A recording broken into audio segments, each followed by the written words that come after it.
Good morning, everybody. I wanted to check to make sure it was still morning. It is 11:36 a.m. where I am, Phoenix, Arizona, Saturday, April 8th.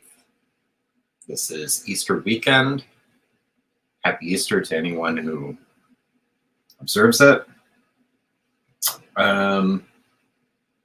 Excuse me, I just wolfed down breakfast to get here. So, we have a guest today, Laurie Calcaterra of Path of the Pale Rider. I am eager to have her back. She's been on once before. She's got a Kickstarter going as we speak. It's very close to the end. It's doing very well, but every little bit counts. I know some of you out there might sometimes peek at a Kickstarter, see that they've met their goal, and be like, they're fine, they've got this. No, no, no, no. It all helps. It all helps. It all makes everything better. Every little dollar is appreciated. I encourage you, I put the link in the description, go to the Kickstarter, chip in, even if it's only a few bucks. I went in on the level that gets me a comic and some Path of the Pale Rider hot sauce, which I will try for you guys whenever it shows up. I don't know when they're going to fulfill it. But anyway, she will be here in about 25 minutes or something.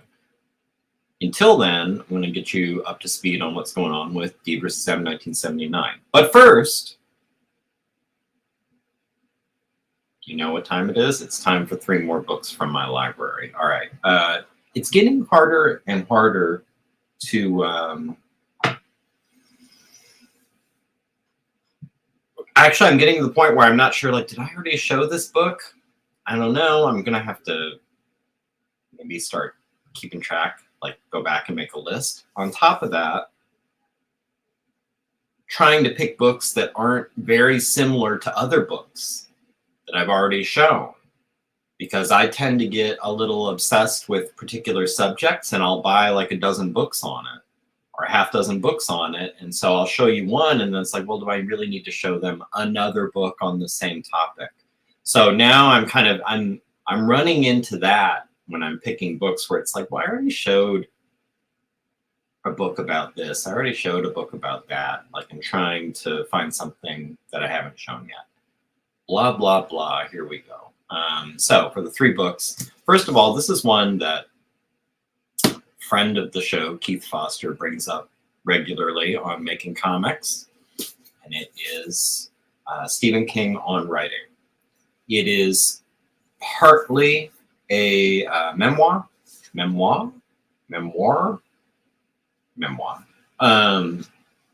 but mostly his tips on writing. I am as of right now, as of today, failed novelist in the sense that I tried to write a novel and I never finished.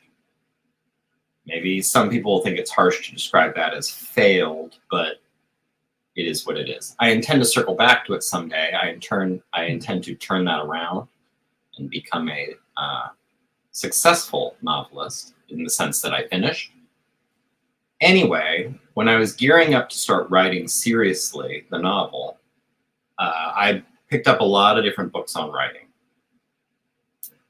To be honest, I found most of them to be kind of garbage, kind of useless. It's like anything else in life. Sometimes people give you good advice. Sometimes people give you advice that would be great for them. Or they'll tell you what worked for them, a little numb to the reality that what works or worked for them isn't necessarily going to work for you. That's why I try to always be very careful. It's like when people are asking me how I did things or how to do things, I'm always liberally spreading disclaimers all over of, this is how I did it. It doesn't have to be the way you do it. Like I don't know what will work for you. I can just explain what works for me. How you doing, Paul?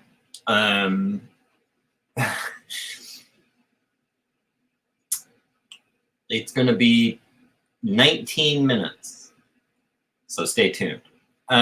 Anyway, I thought a lot of writing advice books were like that. They would be very specific. They would say, like, you need to do your writing in the morning or in the evening. You need to do it longhand on, you know, legal pads, or you need to have a typewriter, or you need to, like, they would get very specific. You need to write this many hours a day, or this many words a day, or this has to happen, or that has to happen, and this is how you approach this. You need to outline in this form. Here's an example of how to outline.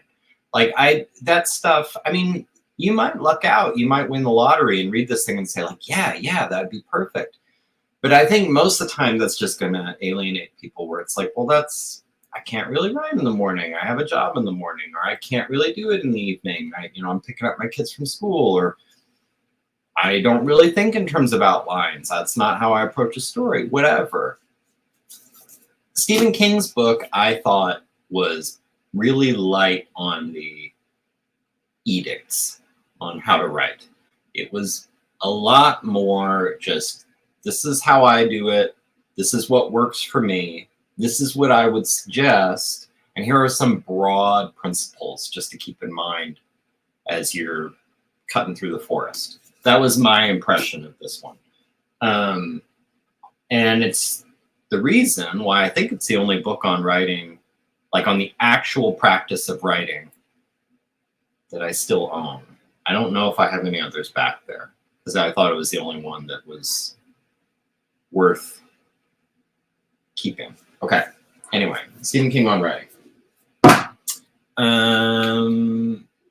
These three are very diverse. They're all over the board.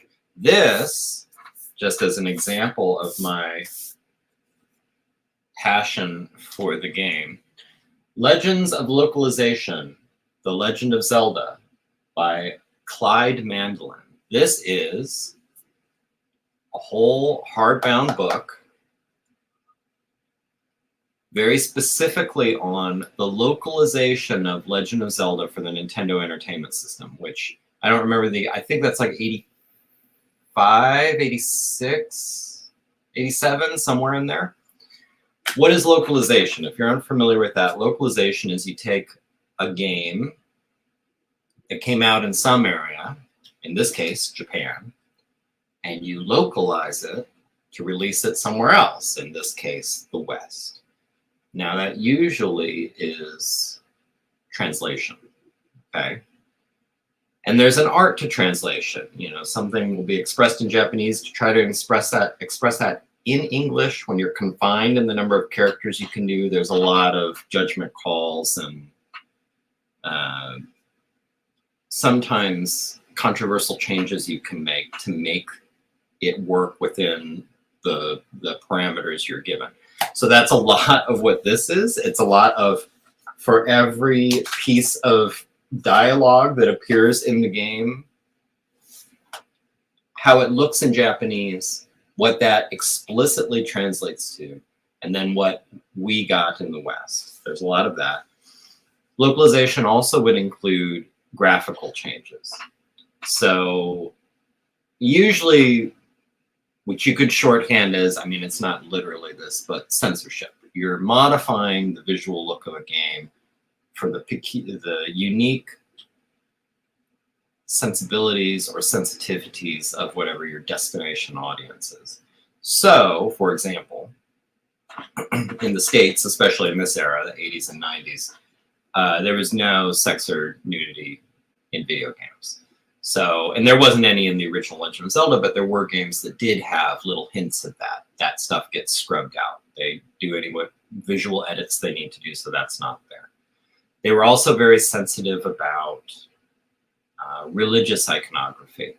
So if you're an old school Nintendo fan, you'll remember that the earliest Castlevanias, even though you're talking about vampires and all that kind of stuff, were weirdly light on crucifixes. Well, there are lots of crosses in the Japanese versions of Castlevania, and those all get scrubbed out before they went to the West. Because the last thing they wanted was a bunch of weird picketers talking about the, satanic video game. They're like, let's just avoid that whole topic. On the other hand, in the West, we're pretty loose about the blood.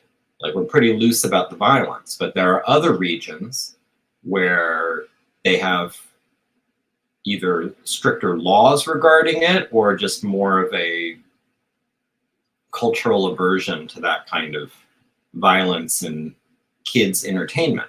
So, like Mortal Kombat, when it goes to Japan, all the blood might be green instead of red, for example, or whatever. You know, so that's localization. Anyway, yes, this is an entire book on the localization of the original Legend of Zelda.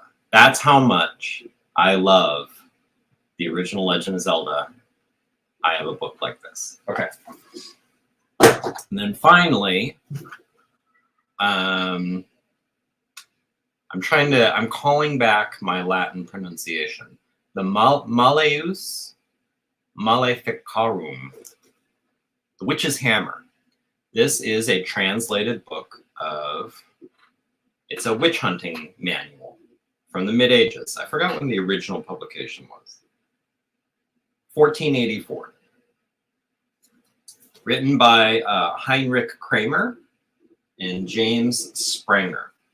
They were witch hunters that put together this manual on what witches do, how they do their weird witch business, how to identify them, how to question them, how to punish them accordingly.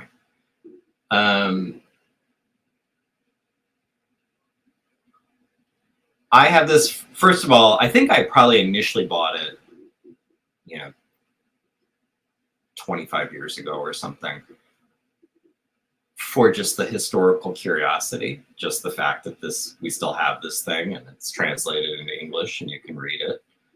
And maybe some mild, like I think I've mentioned in past when we're doing these book things, I studied anthropology in college. I've always been very interested in myth and history and world religions and all that kind of stuff. So it's an interesting little snapshot of that time. I've grown to appreciate it in different ways now. I think I find it, as I get older, a creepier and creepier book. Mostly because, well, first of all, just setting aside the obvious, that this is basically a manual on how to terrorize the mostly female target of your attention. Like that's what this is about. But setting that aside, I think I find this is like more offensive and kind of horrifying to me today, as it's a kind of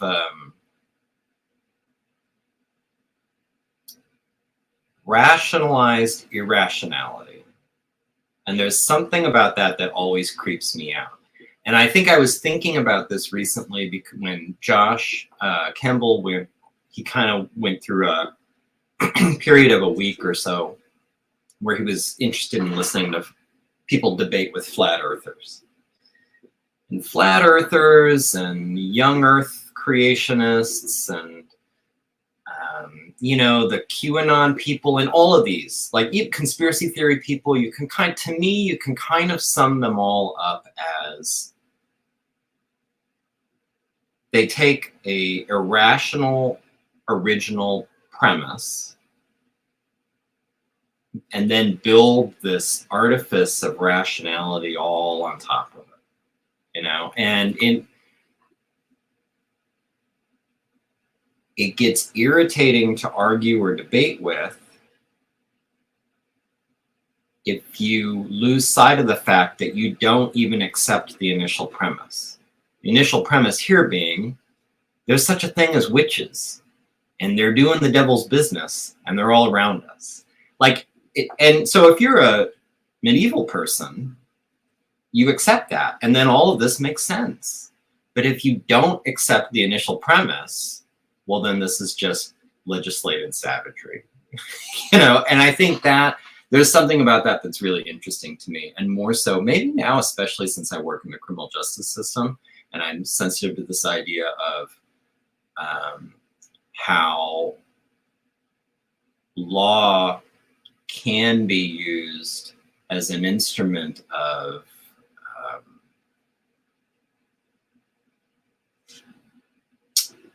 it can be a weapon against the marginalized. And this is kind of maybe one of the worst examples of it. Or like the Inquisition would be an example of something like that.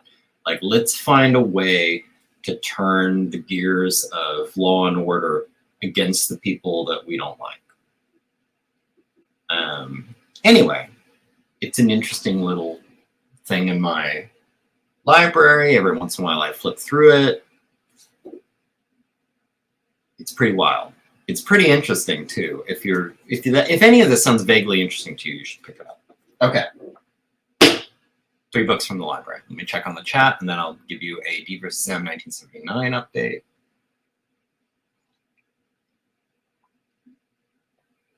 Don't you think DvsM sales would go through the roof if it was banned? I mean, if I was really doing next level promotion of DvsM, I got to try and get it into some like Florida library or something. I got to do something where someone pulls it, and then I can truck that out for the rest of my life. Like, you know, banned by Ron DeSantis, DvsM.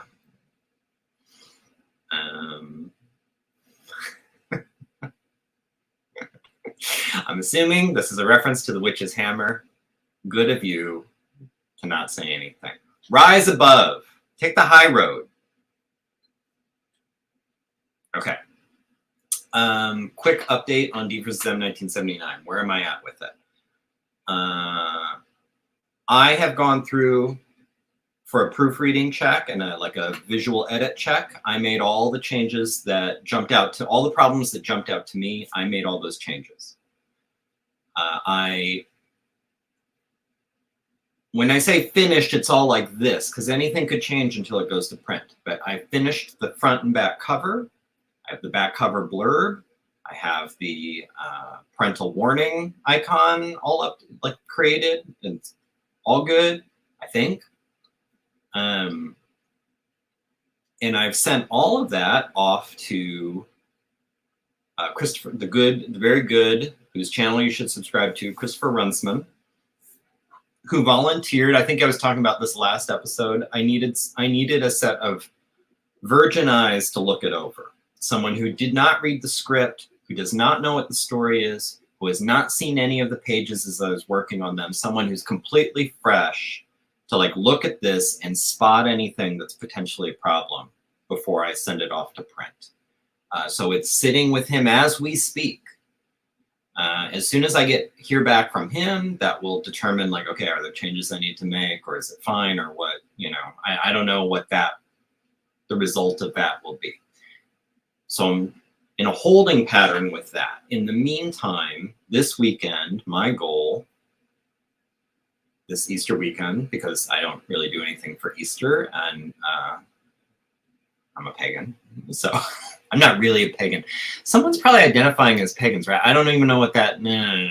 I just don't do anything for Easter. So anyway, what I will be doing for Easter is working on finishing my comic. My goal this weekend is to write an introduction, create the planted newspaper article, and I would like to at least take a first stab at the thank you page, which I have a lot of anxiety about this time because I involved entirely too many people in the process of DvsM 1979. I mean, I was just having people look at scripts. I was having people look at things. I was asking people to listen to me rant about being frustrated with drawing something. Like there's just a lot of people that I would like to mention in the thank you page. And I'm really worried I'm going to forget somebody. So I want to take a first pass of just listing everybody I can think of now, and then maybe in a couple days look at it again and like, oh, I forgot this person, or I forgot that person, and do that. So anyway, start that, but definitely this weekend I would like to have a written introduction and a Man in Black planted newspaper article. I think that's, I'm thinking, is there anything else that is fair to expect of me this weekend? I think that's enough. I think that's enough. And maybe I'll hear back from Christopher. No pressure, Christopher, if you're watching. But maybe I'll hear back from him and I'll, get some like, oh, there's a typo here, or there's stuff here, like little fixes I need to make. So yeah, it's going well. I'm not going to hold myself to this. The print order will be placed when I feel good. But I think it's reasonable to predict that I could be placing a print order, I don't know, maybe this time next week. I think that's possible. It's possible, which would be cool. Yeah, I think that's, which would put me on track, which what I've been hoping is that I would probably get a physical proof, mid to late April. Hopefully that would look fine and I'd be able to approve the order. And even if I didn't have comics in hand at the end of April, I would know they were on the way and I could open up pre-orders, and just kind of get that ball rolling. So yeah, I think that's probably what we're looking at right now. Oh, finally, I've mentioned this here and there on streams and on my Instagram. I am going to be cutting together a trailer for DvsM 1979. I'm actually kind of eager to get started on that to see how it's coming together, because I have an idea for it. I've got music for it. I want to see how easily or slowly it comes together.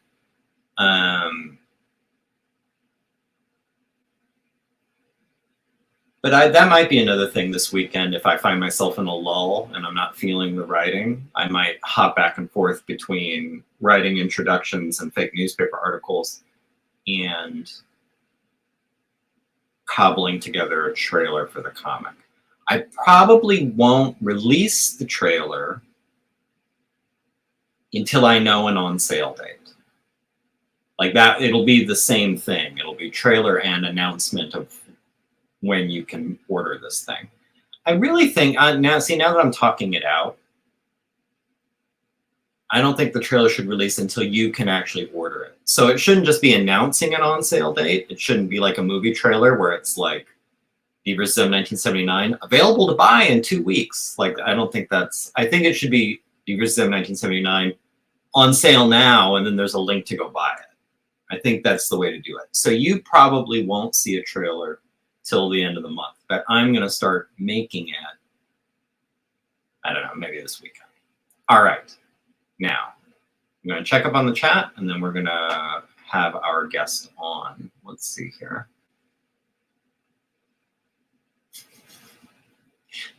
That's right. That's right. It's the best policy. Squatch has backed off the harassment, but yes, if he does decide to bubble up a little bit, if he wants to get a little feisty with somebody, I guess, yeah, he could talk to Chris. Please don't, Squatch, please don't bother Chris. Chris is a busy guy.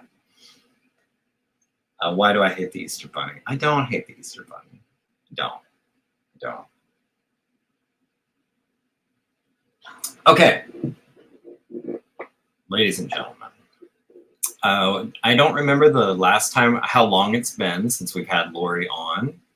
I'm going to guess, and I'll have no way to check this because I'm not going to dig into my YouTube while we're streaming, but 6 months? I don't know, something like that. We'll see. We'll see what she thinks.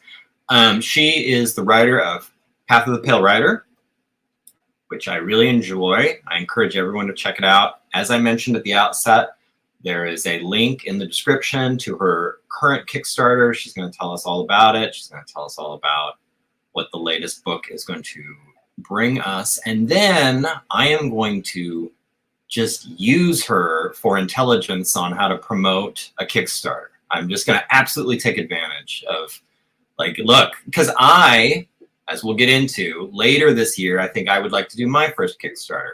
And see, she seems like the person to talk to. So anyway, ladies and gentlemen. Oh, I'm cracking up in the backstage. Hello. Hey, Paul. Hi. Of course, Gary, thank you so much for having me on the show. Of course. Thank you for coming back. 2 times? Second time on the show? I think it's the second time. Yeah. Okay. Pretty sure it's the second time. Yes. I think it has been about 6 months, maybe something like that. 7. Yeah. I mean, the last Kickstarter we did was like September, October. So it was probably that one. Because I know you were on for a Kickstarter. So yeah, that was it. Okay. Yeah. You let me know. I see your second stream here of like previews, I'm assuming. You let me know when you want to add that. So okay.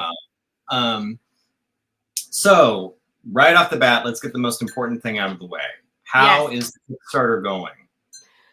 We are funded at our 4550. That is our base goal for a black and white comic. We are well on our way to that color goal. Last campaign, I put it as a stretch. This time I didn't. I just assumed we would get close enough where we could do color.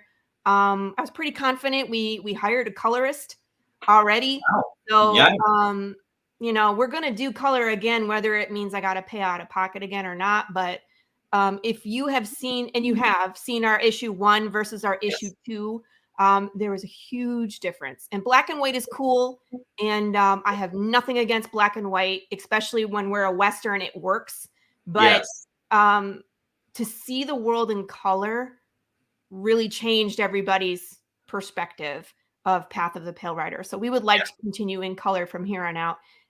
We have intention of going back and coloring issue 1, at least after we finish 4. There will be a trade paperback of 1 through 4. So at that point, the black and white issue floppy 1 won't be available anymore. Wow. So you people that are getting the black and white collectors, you're on notice. Get that. I'm glad I have my copy. So now this is, it is the 3rd one that's being Kickstarted right now, correct? Yes. Okay. What, for people who have read, without spoiling, I guess, for the people who have not read 1 and 2, this is tricky. How can we talk it is kind of hard. That works? Yeah. Tell us what we're in for number 3. Well, we're going to do a time jump. Okay. We are heading back to the beginning of the apocalypse. So issues 1 and 2, issue 1, we started page 1, panel 1, 10 years into the apocalypse where death has been broken. Your body can die, but your soul doesn't leave your body upon death. It's a rough place, as we found out from issues 1 and 2. Issue 3, we go back to day 1 of what happens. And as you can, if you've seen some of the preview work, here, you can bring that up. We'll show it. You see Jude St. Clair on the front lines. Literally, he is a first responder. He is an EMT. So you're going to see real quick his response to things crumbling and falling apart, the confusion. Some of the things that I have mentioned before on other interviews, like the riots, the government overstep, the new technology, the famine, all of that. That's this issue. Which I'm really excited about because I've been alluding to these themes, but now we're there and we get to experience a lot. Actually, this issue covers like 5 years from the beginning of the apocalypse. So we go almost halfway to where Jude is in real time in 10 years. So how long of an issue is it? It's 24 pages. 24 pages. All of our issues. Yep. So are there, I'm assuming there's then, is it like, so if it's covering 5 years, is it sort of gradually, like there's multiple little time skips, or are we getting like year 1 and then halfway through year 5, or how's that working? It's kind of hard to say without spoiling much. You're going to Okay. see time go by very quick. We have a method in mind of how we're going to explain a lot of information in a short period of time. We Okay. have a vehicle for that. Yeah, it's going to be like nonstop in this issue. It's just one thing and one hard hit after another. The cool thing is, though, is that you will see the return of the infamous Big James. He does have a scene in this comic. Actually, it's his like origin story that you will get to see.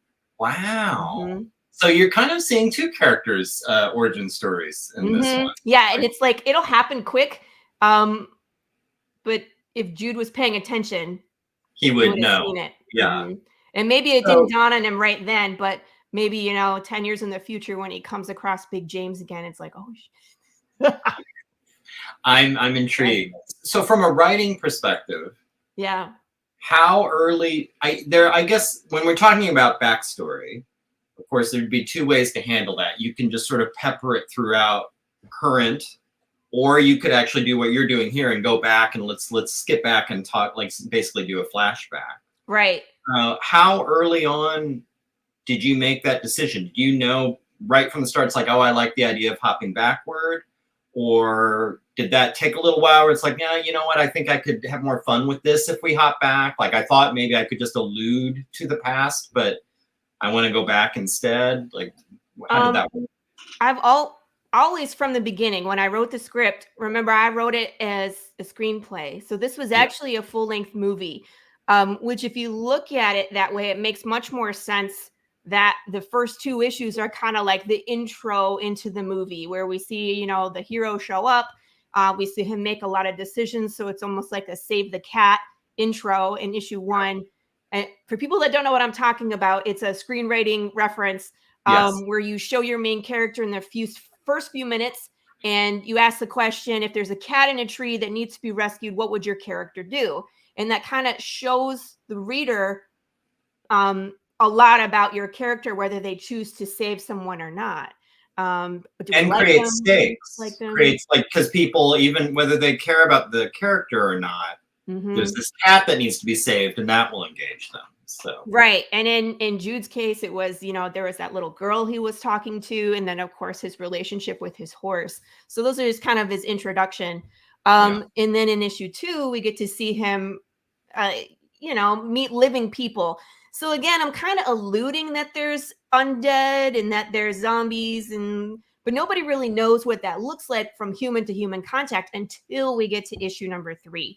Now we're in the nitty gritty. Now you get to see all the cool stuff that I've been referencing, and we're going to spend some time in the past. We don't have just like one issue of a flashback and we're back to 10 years again.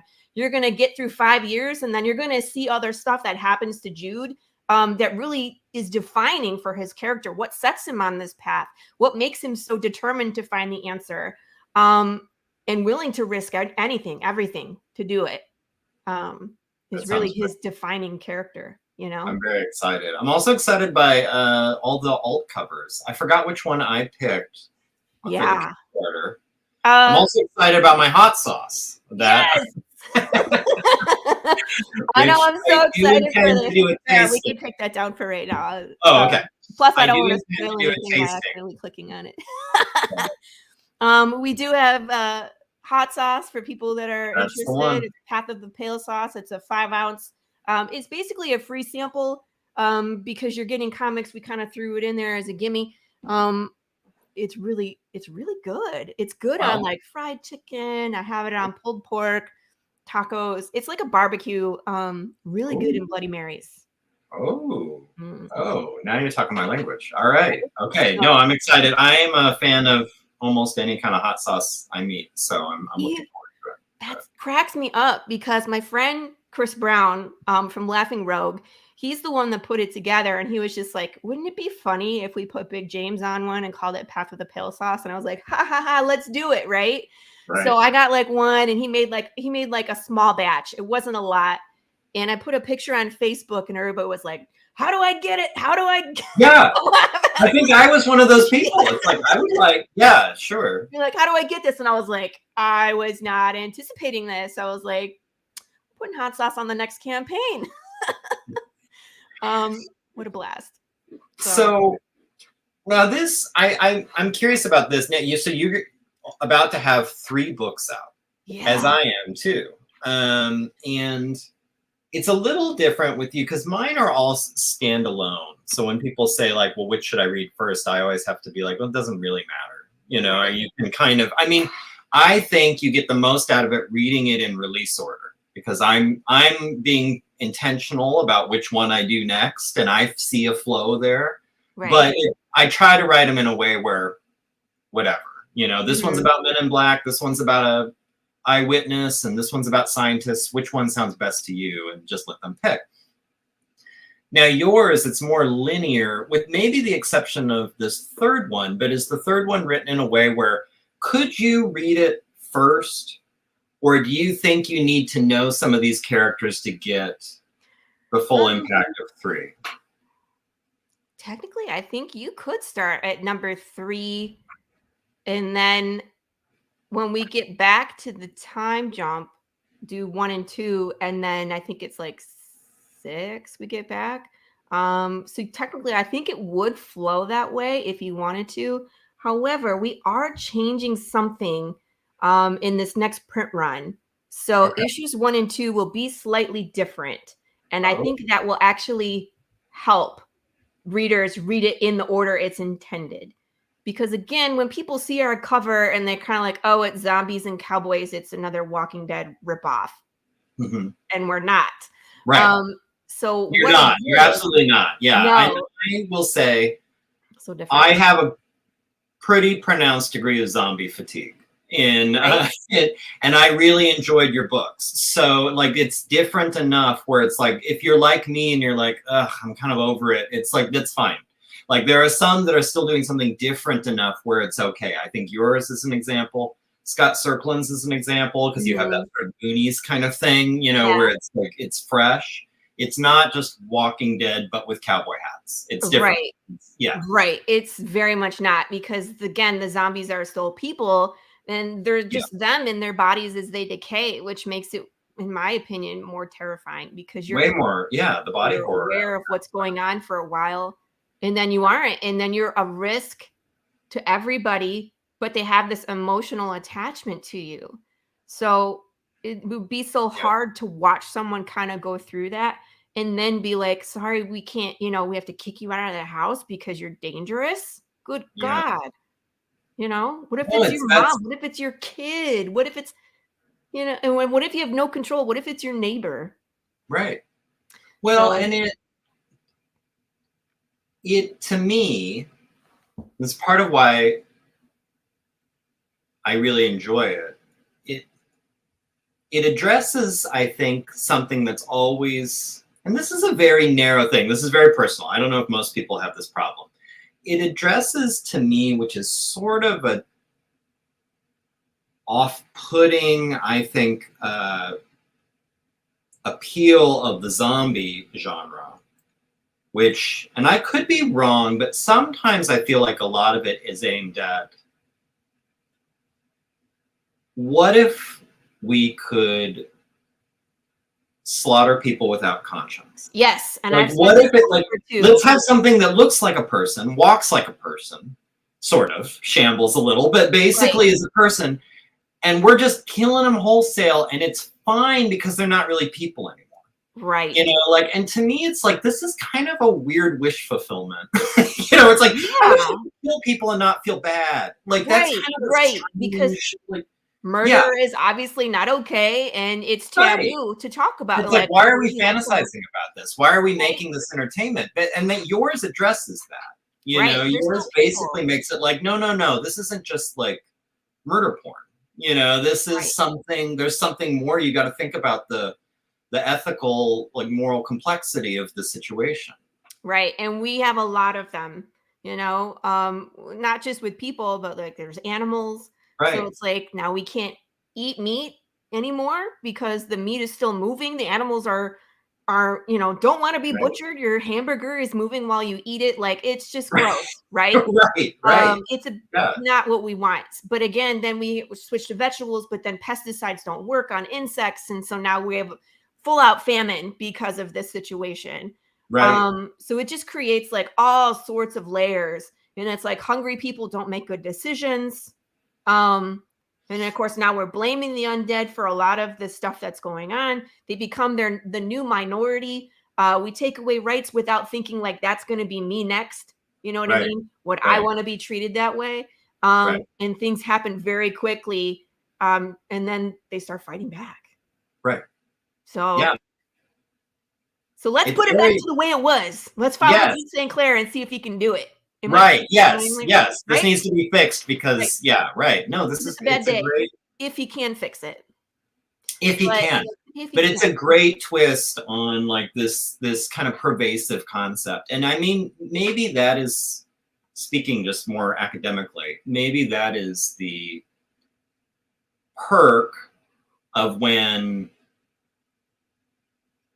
a genre is just sort of saturated. Right. You know, It's and run now its it's like, course. all right, can we take this now? Like we've plucked all the low-hanging fruit.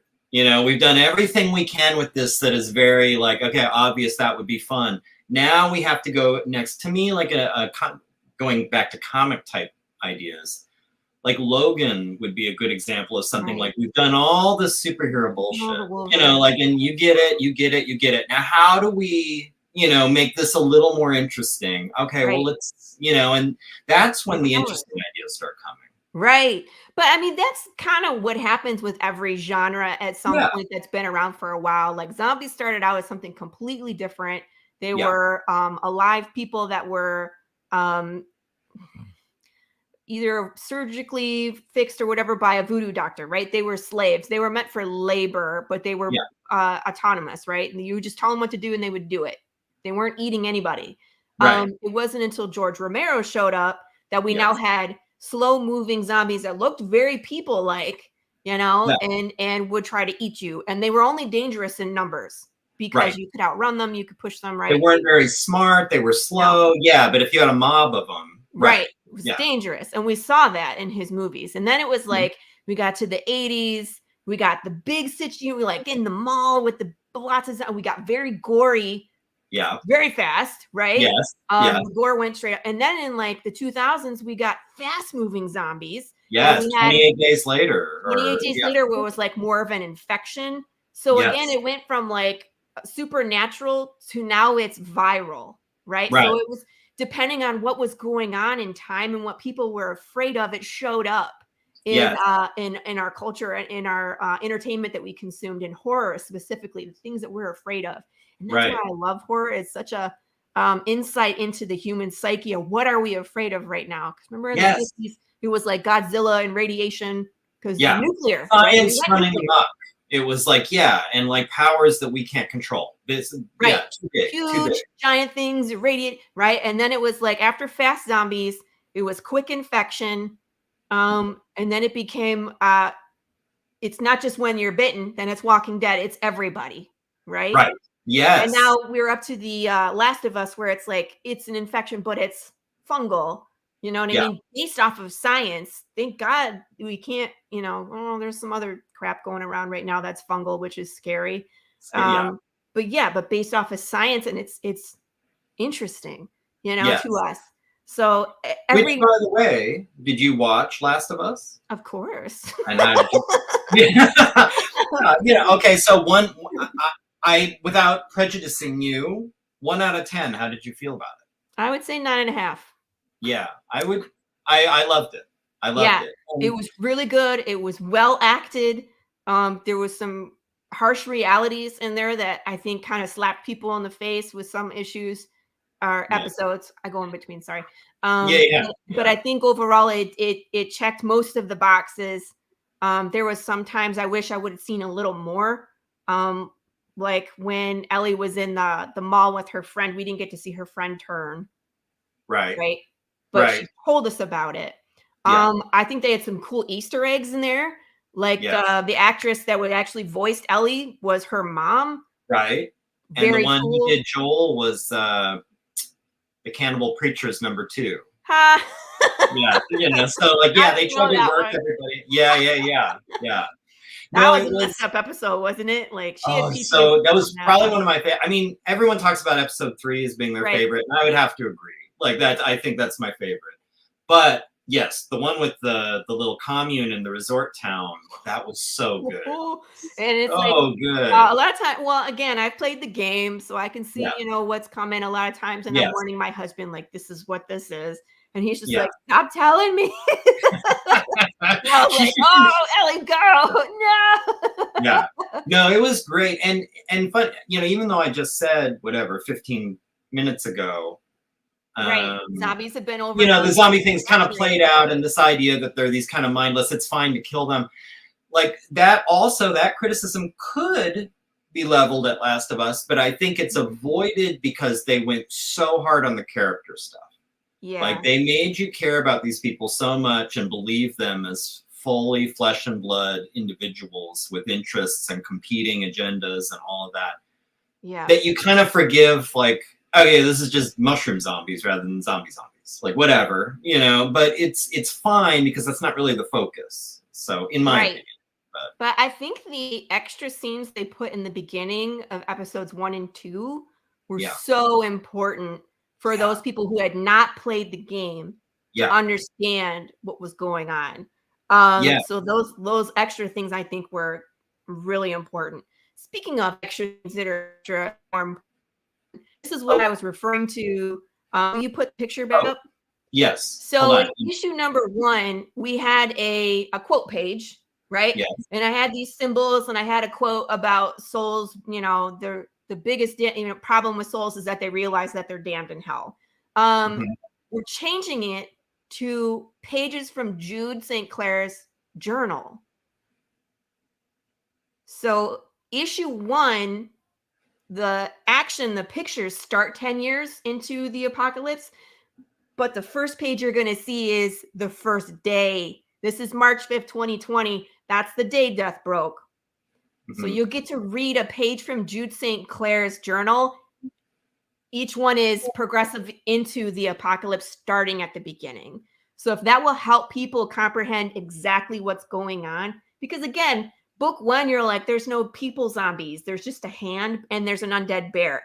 So it doesn't really explain, you're like, everything has changed. People are very clearly dead, are still walking and talking as if they are themselves. Right. So that explains right there are zombies, right? And how is this possible? Their gray eyes are just as confused as mine. What happened? So everybody knows it's confusing. But again, the zombies are human. So this is the one from 1. We have a new page for issue 2, and you'll continue to see this going forward. Also, we needed to make sure that we paid credit to everybody that was involved. My editor, Rachel Bullock, is amazing, and she hasn't had her name on the books yet. So I was like, we're going to fix that. Yeah. And then, of course, our team is growing. So with issue 3 now, we have our colorist, Marta Gasparoni. So that was like, okay, we need to get everybody credit. Yeah. So that's where you're going to see that is like it's handwritten into Jude St. Clair's journal. So it's a little change. I'm glad because I was curious when you said that you were going to make little changes. I was curious what those would be. Just this. Everything else will stay the same. It'll be black and white until we release the trade paperback kind of thing. But I think this helps the reader understand more of, from the beginning, what's going on, So that's the only one I'm going to share. Okay. Some of the other ones are interesting. And I all the dates mean something. This is my birthday. Oh, is that? Yeah. Well, that's funny. So my first book, DvsM 1975, I was born in 1975. Sometimes that's how the dates get picked. Sorry, guys. If you were looking for deeper meaning. Sometimes there is deep meaning. Sometimes you try to work in some little hidden message. But sometimes there's a hidden message in the third one. In the third episode, the date is definitely has a meaning behind it. Oh, so good. My recommendation is to go Google that date and see what it means. Interesting. Okay. Yeah. So I'm curious, you talked about the trade. First of all, is it too early to talk about the trade? Do you want to focus on... Well, you can't get the trade until after we finish 4. Right. But you're already thinking it's all going to be in color. Yeah. It'll be the first 4 books, you said? Yeah, there's 13 issues in the first kind of season. Yes. So the first 4 are really, really, they're kind of, it makes sense for the 4 of them to be together, to be read as one. And then the next 3, and then the next 3, and then the next 3. There's 4, right? Yeah. So 13. Yes. I think, yeah. Yeah. We do math. Like, do math. So that's what I was curious about. Like, so why those 4? So we don't know what the 4th one is yet, but you feel like that's kind of a good little chunk it makes sense to carve it up that way. Yep. Okay. The story has a definite stepping off point after 4. Has any drawing begun on 4? No. Okay. Not yet. We're still focused on finishing up 3. Yeah. I would love to. It just depends on campaigns and funding and stuff like that, and book sales, because obviously the more funds we get, the the quicker we can go, because we don't have to stop in between campaigns. Because we're still pretty new. We've only been at this for like, what, a year? Our first book came out July of 22. I feel like, it hasn't even been a year, right? Right, since we published. But I mean, Marco DeFillo and I met in January of 2022, and that's kind of like where we started working together. Our first campaign was March and April. That is impressive, though, to have basically 3 books essentially out. I mean, your 3rd is very close. And don't forget the Choose Your Own Adventure book. And the Choose Your Own Adventure, in basically inside of a year, when as far as the audience is concerned. Right. Because this, I probably should. Which I still need to get to choose. Is that an add-on for your current Kickstarter? Is that something? Okay, I'm going to have to go in and do that, because you do. It's 60 pages of so much fun. It's like A Million Ways to Die in the West, and like there's so many cool illustrations in here, and cool. The cover itself is really awesome. It's a spread cover by Marco DeFillo. I remember this one. I think we were looking at it last time you were on. Because it was a print, or was it? Now, what was this when we looked at it? Was this intended to be the cover, or was it going to be a print, or what was this? No, it was always intended to be the cover. And if you've read issue number 1, you can see like the subtle joke that Marco put in there. I was like, really? I think that's too soon. I think it's too soon. He's like, it's funny. I was like, you're messed up. But the interior is actually done by a friend and colleague, David Rodriguez, who's also done variant covers for us in the past. He's done some really amazing work.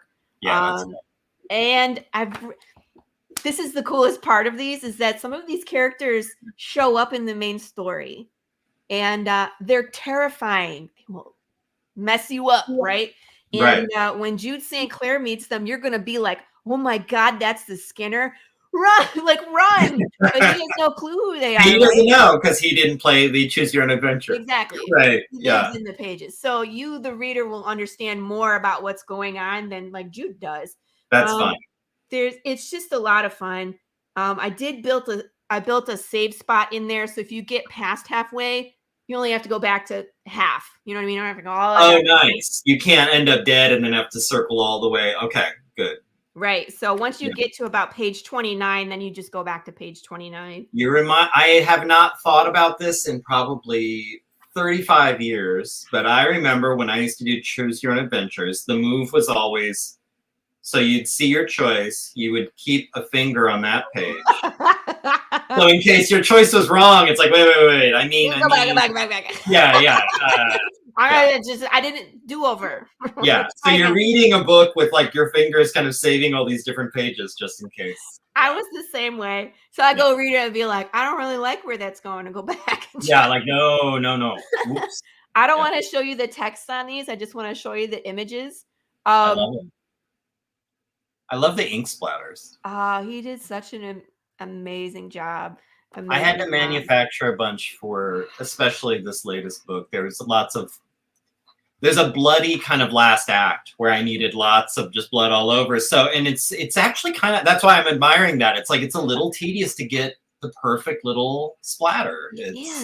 Yeah. You have to like grab it and like manipulate, you know what I mean? You circle it with the tool and then you move it and then you can make it bigger or smaller or front or back or change the layers. But It yeah, doesn't quite look right, and it's like, yeah. I also built a cipher into it. Nice.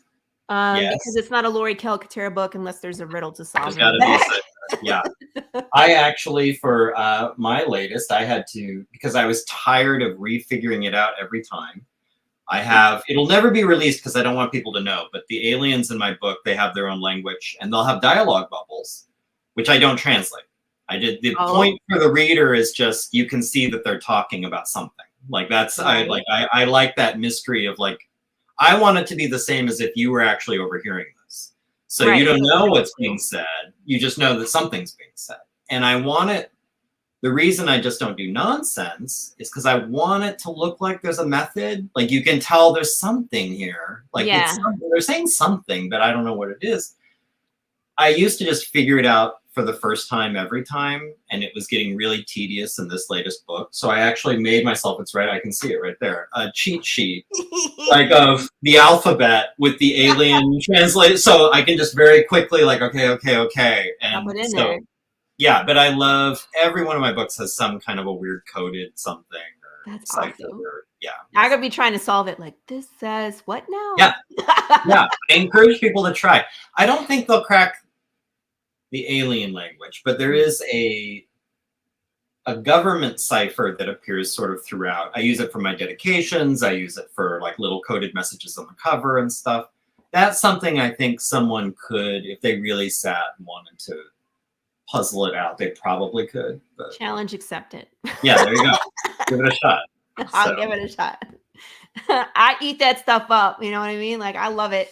And that's why I create stuff like that all the time.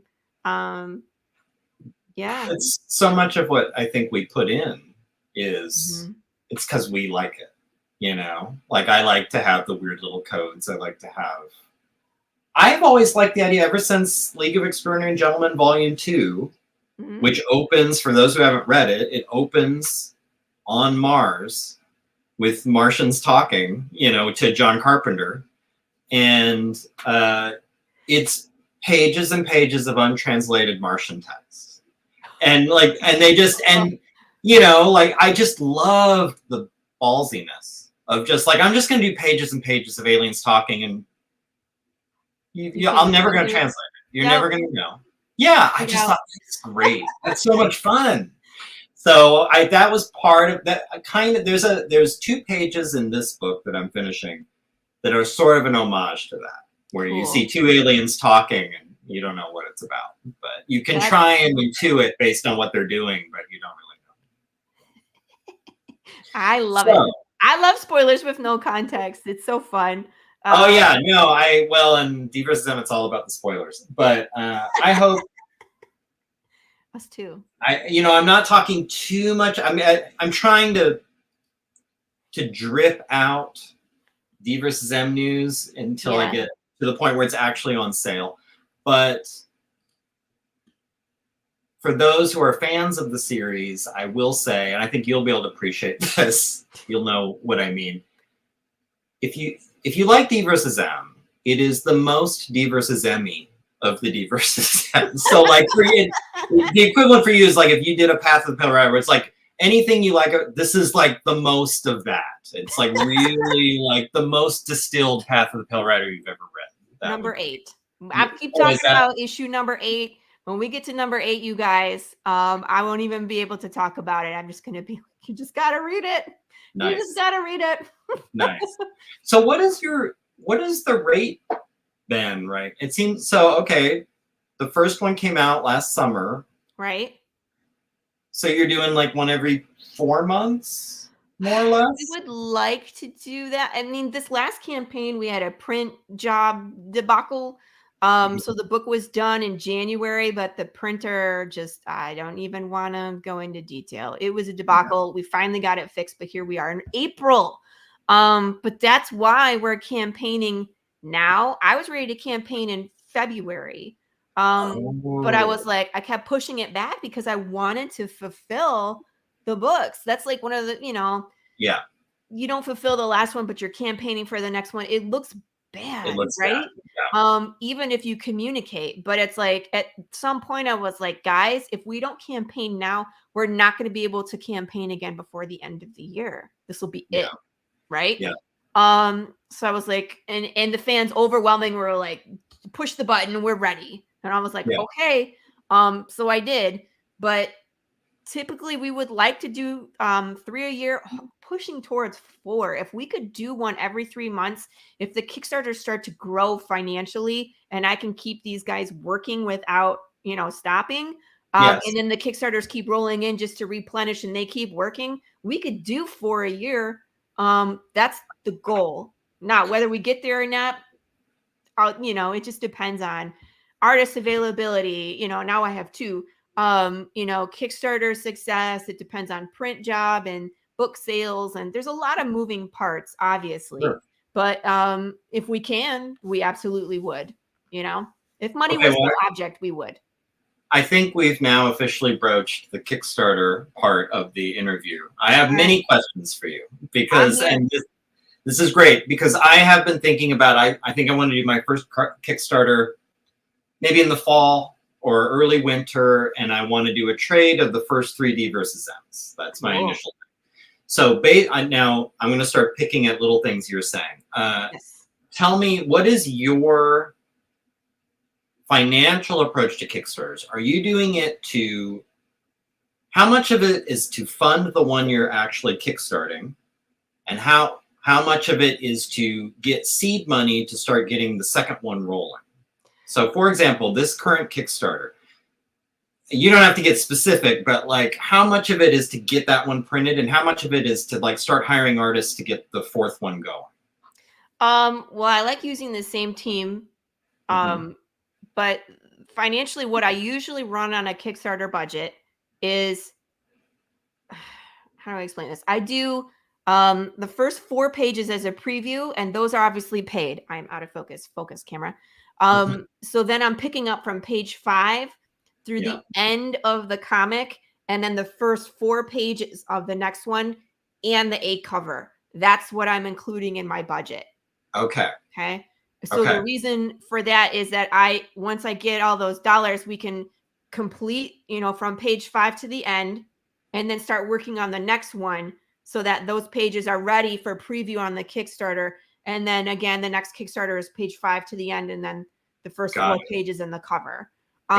If I can wrap dollars to pay for variant covers, I try to, but our budget is growing. So sometimes I can cover that stuff and sometimes I can't. So it just depends on, again, financial success of the Kickstarter. If we get extra money, it all goes back into the project to start the next one, right? So instead of paying for the first 4 pages, maybe I can pay for 6 or 8, depending on how much extra we get. So which just gets you closer rather than but it's not a thing where it's like, oh, I get to go out to dinner a few times. Like it's not. It's more like this just gets us. It's easier to hit the next goal. Correct. Yeah. It lowers the next goal, or we can turn around and use that money to go backwards and color pages on issue 1. We did that last time. Marco colored the splash page from 1 and then like 1 additional page just to kind of show people what he's capable of. And then we used those as preview pages in our second campaign, and then it made it easier for us to push towards that color goal, right? So sometimes we'll spend money from that budget for promotional reasons, so that way we can push for different things. But I don't spend any of that money on the short films are all out of my pocket. The riddles are all out of my pocket. So all of the funds go towards making the book, right? Either that issue or the next one, depending. Paying people or printing. Like that's basically, well, and shipping and stuff. It's like merch and shipping and Kickstarter fees, credit card fees, all of that stuff is kind of worked into the budget. So don't forget the fees. The fees. That's what I hear everybody say. So that's a good, so for me, someone who's not done a Kickstarter, everyone always says like, don't forget there's all these weirdo fees. Like, so what, so let's say, I don't know, let's say you're going to do $1,000 Kickstarter. Like how much of that is going to Kickstarter? It's you have to write like an Excel formula because it's based off of each transaction. Okay. Oh, Okay. so it's not like a gross, it's more like It's a percentage, but the credit card fees is off a transaction. So right. you're gonna see credit card fees between 3 and 5, and Kickstarter is 5. So I just put it at the top and I say 5, right? So that's based off of the dollars coming in, but then you have to take out shipping. So here's my Right. recommendation when you are writing a budget. Yeah. Put down your art costs first, Yes. figure out your merch second, hmm okay? And then look at that total. You want to add on like a 2% buffer zone, Okay. okay? I'm Because going people to are take going some to notes here. cancel. People are, credit cards are not going to go through. It's just how it is. Okay. So once you have that number, you're going to add on probably about, I have about 100 backers. That's usually about $500 in ship. Okay. Okay. So we have art fees, we have merchandise, right? We have credit card, we have Kickstarter and shipping. Okay. And Yes. then my print jobs are usually about $1,000, just depending on the complexity of the books, how many we order. I usually over order, right? Because hmm I'll fulfill the Kickstarter, but then I'm also like, I'm gonna go to cons, I'm gonna go Yeah, to you want some to sell. Right. right. So you want some stock. So, try to get an idea of how much each issue will cost you. Because for me, I have 2 different costs or 3 different costs because I have a black and white book, which is hmm lower. I have color book, and then I have the choose your own adventure. So those are 3 different dollar Right. amounts. So Right. you're trying to guess that. But I actually went into Numbers or Excel, whichever you use, and you can write a formula that's basically okay. I have this item that costs this much, and you can just go in and change like how many, right? So I have 2 of these, 10 of these, 12 of these, Nice. and you can keep updating it. And then you can have your total Kickstarter at the top, and it would subtract out the fees from the get go, Yes. subtract out the cost of the merch. So the book cost, the sticker cost, the keychain cost, whatever it is.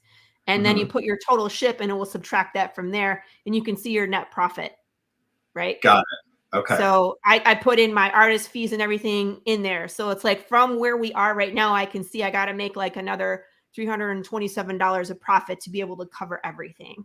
Got it. Got it. So you have it pretty dialed in.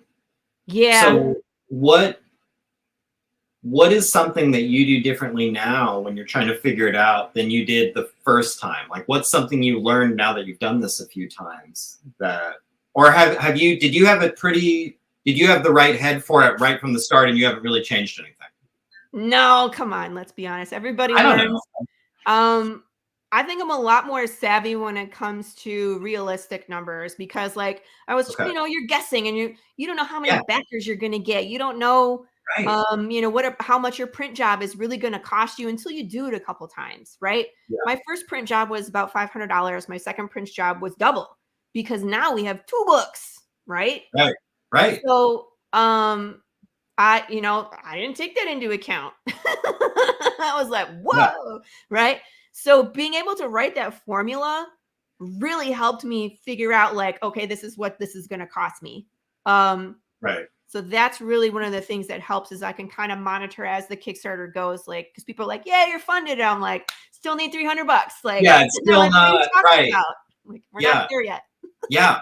Yeah, that's what I was trying. Yeah, and that's this. I've also gleaned that from other people who've done Kickstarters, which is why I don't know if I don't think you were on yet. At the outset, I was like, I know some people, I know some of you out there, I know you're looking at this and you're saying like, oh, she's funded. She doesn't need my help.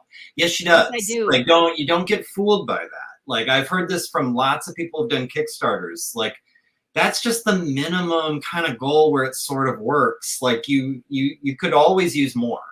This is something that is heavily debated in the Kickstarter world.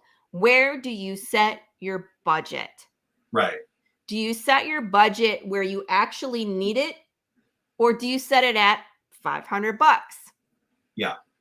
Because here's the pros and cons. Yeah, I put it at 45.50. That's the same goal as my issue number 1, where we produced a black and white comic. Obviously, color is more expensive. There's more artist costs. There's more print costs, etc. Right? Hmm. But if I put it at 5,500, it would take us longer to get there. And here's the thing about Kickstarter: their algorithm will push you to the front once you get funded. You always see these campaigns funded in 1 hour, funded in Yeah. 2 hours, funded Right. in less than 24 hours. If I put my goal at $500, we would have been funded in 3 minutes. Right. Right. But that's not enough to produce this comic. Right. And that I see that challenge of like, so So do you want to white knuckle this a little bit, or do you want to try right, and get on the front page? Like what do you want to do? Right. right. So what is So the answer to that? Is it your personal tolerance of anxiety? yeah, I Is it mean, how much you value being on the front page of Kickstarter? Like what it is there an really, actual definable value to being featured by Kickstarter? yeah, more people can find you. There's so many comics and products and everything on Kickstarter. To have Hmm. someone that likes comics to just go, they have this section that's called Magic, which we're currently on. If you scroll, you will see us on the Magic section. They have Okay. a Project We Love section. So if you get some of these things and show up on their front page, people that are just scrolling who have no idea you exist can Yeah. find you, even though they can't even search you because they don't know. You know what I mean? You wouldn't even know what to Um, search for. Right. they don't Exactly. even know you exist. Right. So it is helpful. However, those aren't going to be your big dollar backers. So Right. you're like, that's helpful at the end of campaign where you're like, hey, I'm trying to get to 100 backers. You know, we're at like right now we're at like 83. So Yeah. we're gonna get there, but it takes a little longer. And usually those are your like $15, $10, $5, $8. Right. They come in at the smaller range because they don't know you yet. They're trusting you with their dollars. Um, I'm not Lady Death. We're not there yet, right? Is it safe to say that your high rollers are going to be in the first 2 or 3 days? They're like your diehards, your fans. Usually, Like they're going to go in and be like, yeah, I want to do the $50 level or something. right. And then Usually after there's that, your it's going to be in a lot of between. $10, $12 things, or what? That's pretty common. We will get some higher backers through the end, like if they come a little bit at a time, but really your biggest backers are usually on day one because they know the stuff that I have that's exclusive, it will It's going to go. go. Yeah, Yeah. yeah. So they want to Well, make sure they they're grab it. engaged, so they're seeing your posts. That's Yes. the other thing, like that kind of this X factor of the algorithm. Ooh, like, but it's the thing of like when you post something, I see it because I engage with your posts. So when Right. I see like, oh, new Kickstarter, it's like, just like all of us, I'll forget sometimes, like, oh yeah, Mhm. I think she has a Kickstarter coming, but then I'll see that it's announced. It's like, oh, and I'll go through There and it is. back. And I Right. know I saw it on the day you posted it because I'm engaging with your work. But if we're light friends and I'm not Mhm. always engaging, I may not see it for a week or two. And Right. then I'll be like, oh, and circle slowly. Yeah. Mhm. That's typical. Yeah. And common what you'll see, it depends on how long your Kickstarter campaign runs for. And there's a lot of debate about this too. Typically people run for about 30 days. So what you're going to see is a lot of activity at the beginning. First 2 days are usually your bigger backers, your big fans, your returning, backers, stuff like that. Day Yeah. three, they kind of trickle. For that whole first week, you're kind of going up. And then Yeah. like you slowly, like 2 And it backers a day, stops. 3. Once you get to the end of week 2, it's just like, Yeah. And that's where you need to not be freaking out. Is don't that freak like the, out. yeah, right. Don't let it get to you. People are gonna adjust their rewards up, down, back, forth. Oh So gosh, yes. it gets tedious if you're gonna watch it just go up and down like little ups and downs. You know what I mean? And that's where we are right now. Yeah. And we always try to figure out how to get through that. Like, is it just like have a margarita and just grin and bear it? Do Right. you push extra hard? Right. Honestly, I don't see pushing extra hard making a difference. I've tried releasing stuff during that time. Sometimes it'll bring new people in, but again, not a ton. But then towards the end of the campaign, it picks up again. Right. So there's always that surge of activity because people are like, oh my God, I have to go do it before I forget it's going to be gone. Right. Yeah. So, Like leveraging FOMO, I would think. yes. Like, hey, it's going away. Last chance to get blank, blank, blank, whatever. Like that can, and then there's always people. I've done this with other Kickstarters too, where it's like, yeah, let me know when there's 2 days to go, and then I'll pick something. Like, I don't know, so I for whatever reason, like I don't know yet, or I want to see, I don't know, like just there is it's usually something when I don't want to say lukewarm. Yeah, it's something that's that I'm exactly what it debating is. backing, That's exactly where, what it is. yeah, where it's like, People are well, kinda like, I don't know. yeah, remind me later, Right. Or and like, I'll wait till it's funded just to make sure. So I'm not, getting my hopes up and then it doesn't do anything. Hey. Mhm. So you see that a lot. Usually once you're funded, you get like a whole bunch of people pile on, which always happens. It's like, oh, they're at 100%. I'll come too now, Yes, yeah, which is normal. yeah, But again, it's just like, you just got to keep going through it's so important to promote 100% through the campaign, not just at the beginning. You just want to make sure that you're constantly talking about it and being in people's ear, because like you said, I'm posting links all the time and sometimes they don't show up for a week. right. You can't. Well, and people guaranteed are not seeing every single one of them. They No. might be seeing every other or every third, or who knows. Like, Right. and that's the argument to like, no, you need to post every day. Something you got to post every day to make sure Whatever, you're getting through. Yeah, whatever your sanity will let you do. right. So that actually could be a segue to the next thing I wanted to pick your brain about.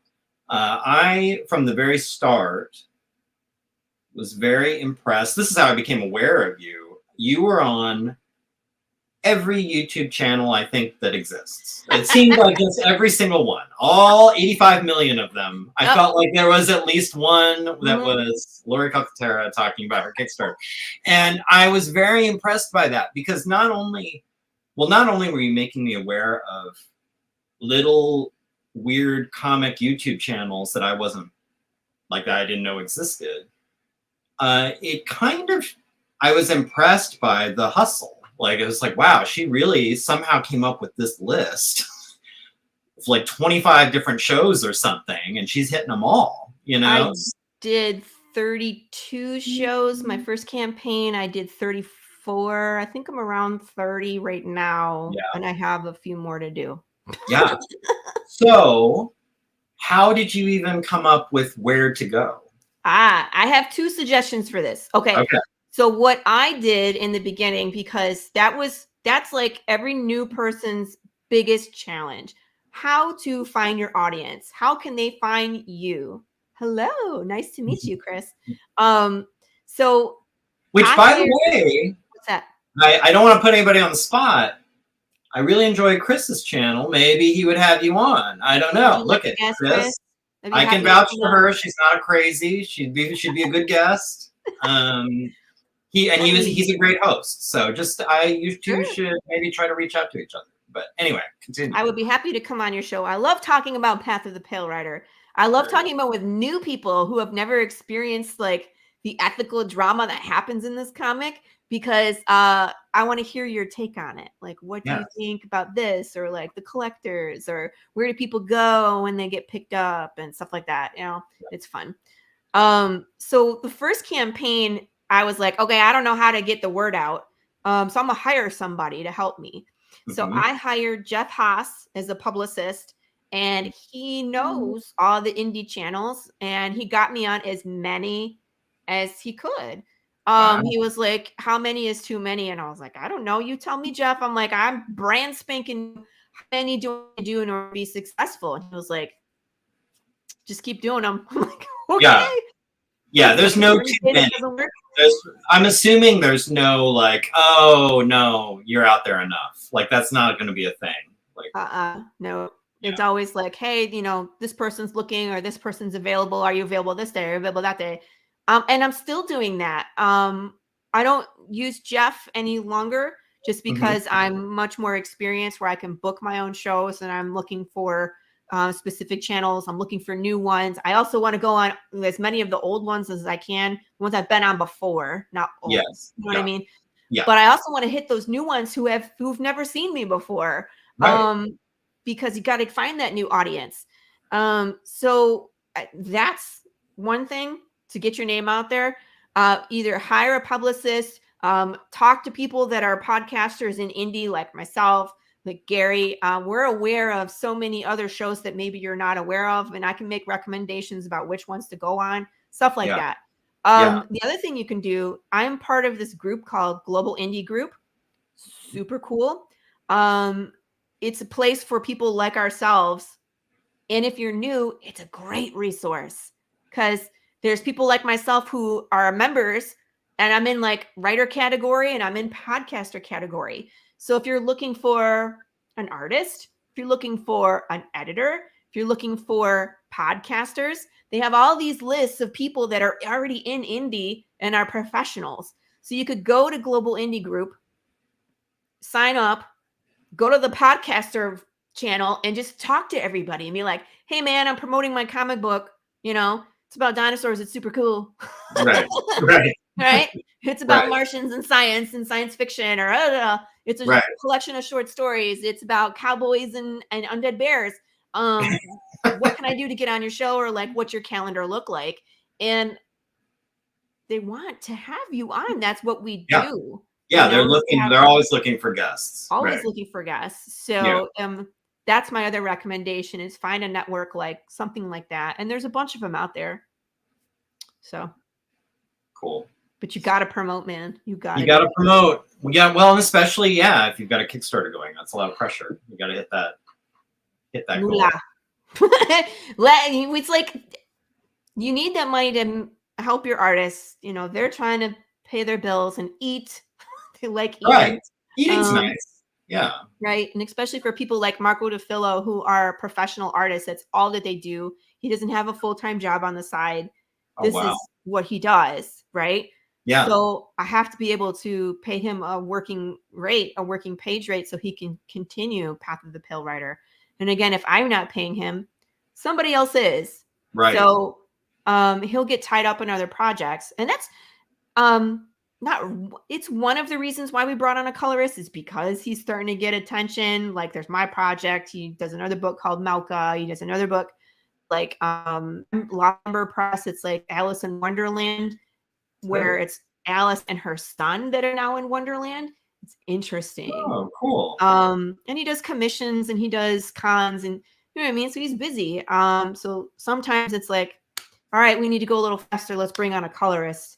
So he can be working, Marta can be working, and I can be working on it all at the same time, and we can turn around a product a little quicker.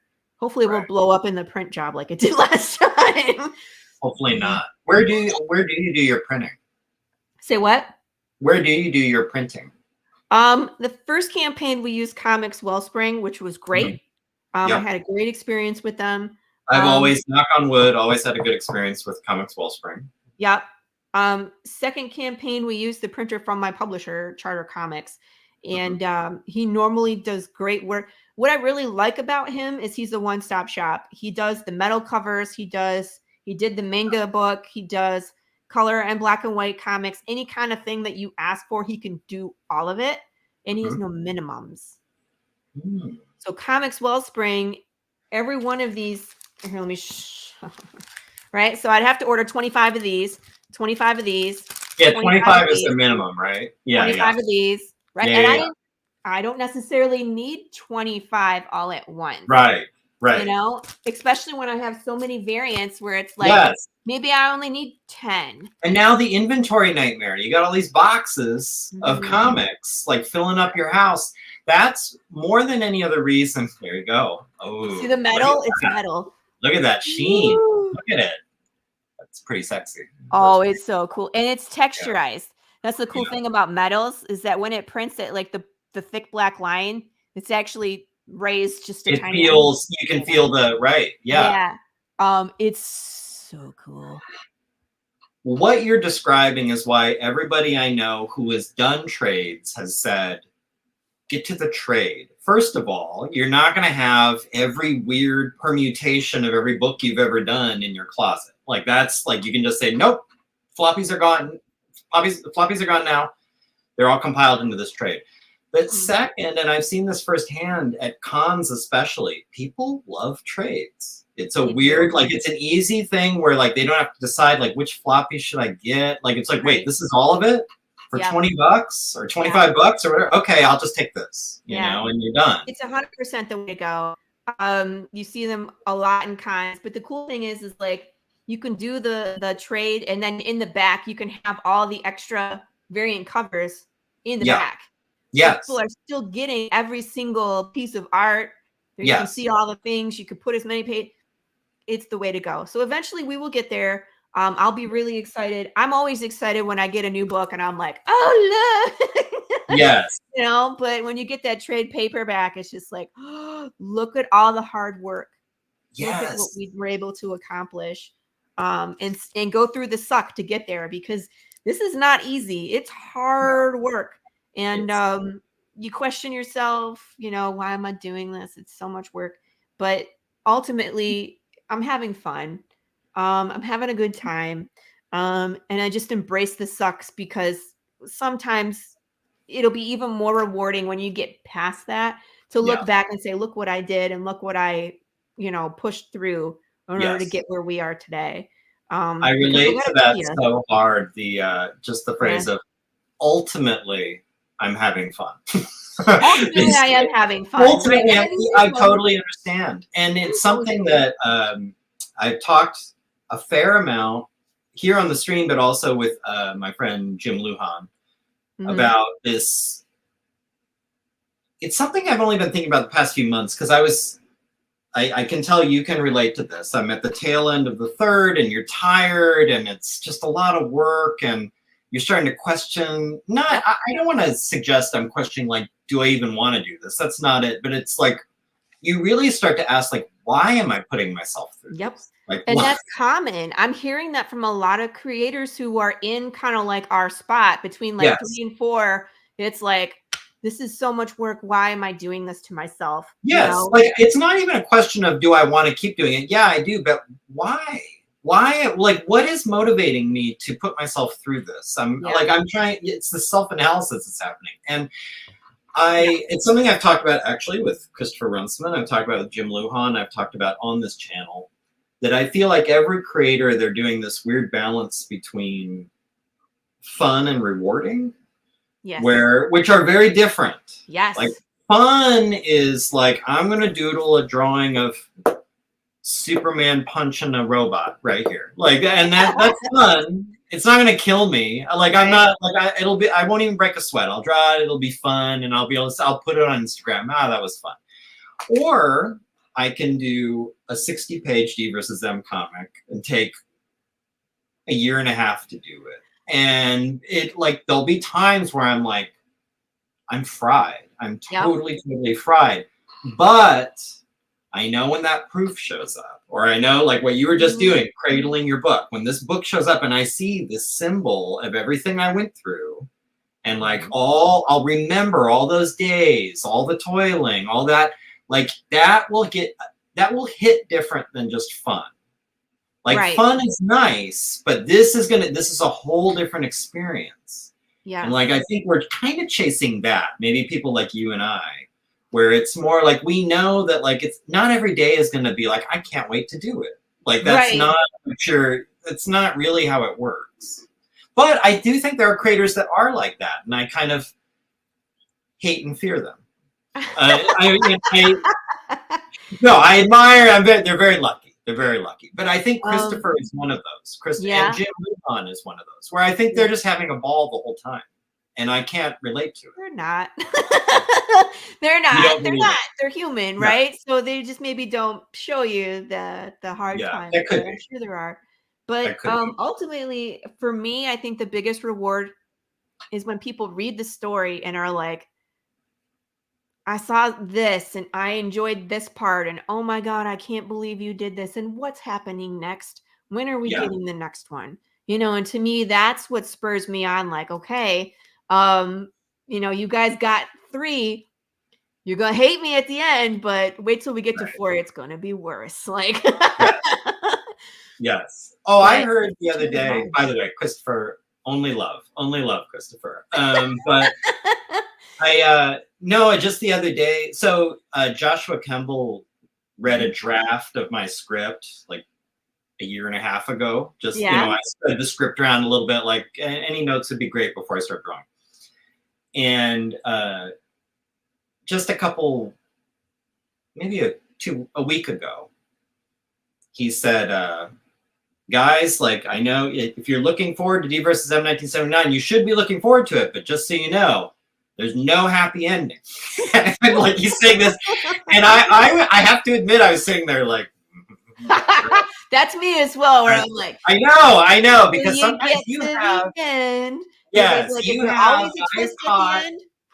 on Yes. several of your streams a kind of what I would describe as a sadistic cackle when talking about what's in store for some of your characters in Path of the Pale Rider. So I know you can appreciate like the drama of like, oh, I'm going to put you on a roller coaster. Don't worry. This is going to go crazy places. So. And it does. It really does. And I keep telling people it's a wild ride. And for how crazy the first kind of season is, just wait till we get to the second one. Yes. I blow everything up. It's a wild ride.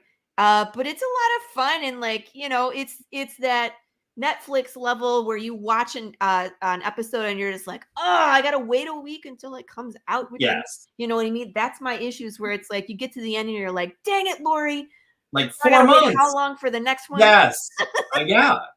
Well, I mean, I guess I feel bad for some of my super fans because they're waiting usually a couple years, because they're big, they're 60-page books. Yeah. Like it takes a while. And I'm pretty happy if I get one out every other year. Like, I feel like that's not too bad. But you're doing everything, aren't you? Everything. That's insane. Yeah, it's a different thing. It'd be, and there's no shortcutting it, like I've really looked at it and I really like, how could I get these out? And even this time I was talking with Jim, I was saying, I feel like in the past so my normal drawing rate is a page a week. I try to put out a page a week. And I found when I was drawing the previous one, sometimes I'd be wrapping up a page, like I would start a new page Saturday morning. I'd be wrapping it up maybe Wednesday or Thursday. And I'd be like, great, awesome. And I would take Thursday and Friday off, and waiting for like starting a new page Saturday morning. And I was telling Jim, because Jim is like, how do we get these books out faster? And I was like, well, there were a lot of days where I was not taking a full week to do a page. I guess I could start a new page immediately. I could do that. And this is a good example. I think it's the Peter principle, where work expands to fill the time you allow it. Yep. So like, I still held myself to like page a week is the upper limit. I don't want to take more than a week on a page. Right. So what I ended up doing this time, maybe I would finish a page on Wednesday or Thursday, but then I would take another day or two to make it perfect. So like, it was just like, no matter what, it was page a week. I just couldn't break out a page a week. And like, I resigned myself to like, look, that's my rate. I don't know. I can't like that's, sorry guys. It's going to be page a week. Sorry. Yeah. It's either do a page sooner than a week, or you got to bring in somebody else to do a portion or of somebody the art. else. Yeah. Yeah. Where it's like you finish on Thursday and send it to somebody else to flat or color or ink or whatever. And see, I'm black and white, so that doesn't really. No, it won't help you then. It doesn't help. I would need to find somebody who. Inker or letterer. I'm just saying it out loud. I know it's impossible. I would have to find someone where we can draw identically. No, maybe just get a new letterer. yeah. Like, I don't know. Like, there's no, and that's where I mean, like, there's no good way to shortcut it. No, there isn't a good way. No, but you know what? If people are happy with the product, they will wait. Yes. And as long as you're not George R.R. Martin, where you're like, the book will come Right. out sometime this century. Yeah. People won't Maybe if I care. don't die. I Yeah. know. Right. Yeah. Like, Right. when's the last time we got a book from him? Right. No. So, and that's why I think people just, yes, the people, especially people who've been with me since the beginning, they Mhm. kind of know the rhythm of it. And they know Right. like, okay, it's like, we're going to read one and it's going to be more, it's going to be less Netflix, more Star Wars movie. Where Yeah. like you watch it and you're like, okay, now we got to just sit on our Now we hands. gotta a wait couple for the weeks. next one. Yeah, and speculate where's he going, what's going to happen. Oh God! After Infinity War dropped, we're all like, mother. We gotta wait how long for this Yeah. to resolve? Yeah. Yeah. It's like Spider-Man got dusted, and I gotta wait how long? Right. I know. It's tough. Yeah. So That one was a long wait, just because we that were was. so anticipating that next movie. But that's the right way to do it, because when you leave with that feeling like, oh, like I really Right. need to see what happens next. Right. Yes. That means I Absolutely. have succeeded in making you feel feelings. Right. Is what Yeah. I'm shooting.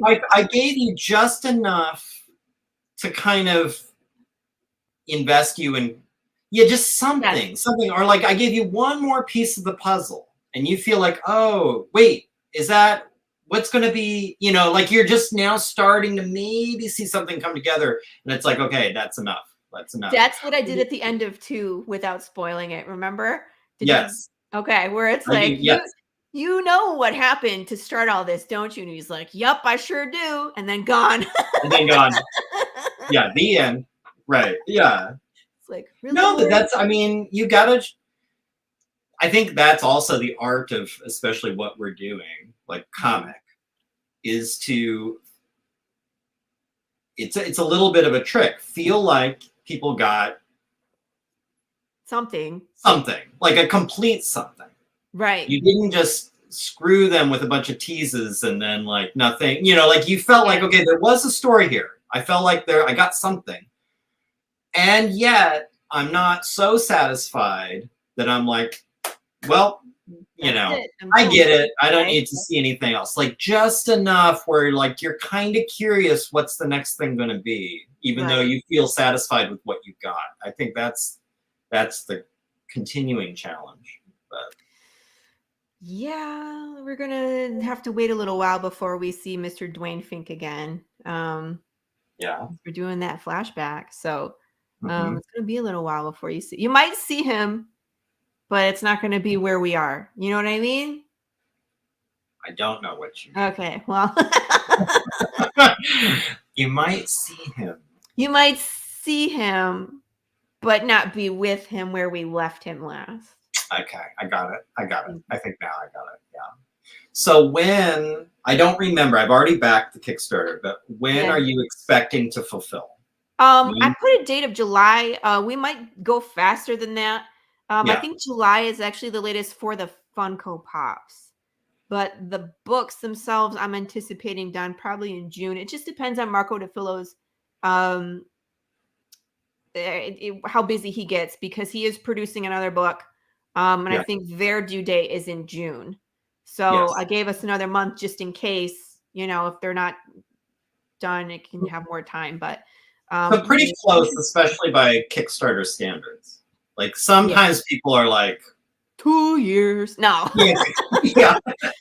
Right. Yeah. Or even like right now, like I've backed a few comics recently where I felt like it's like fulfilling December. And it's like, all right. Wow. I mean, I'll do it, but it's really nice. You're like this, and the two guys at Making Comics are really good about basically it's done when they're doing the Kickstarter. Like they're just looking to kind of get the printing going.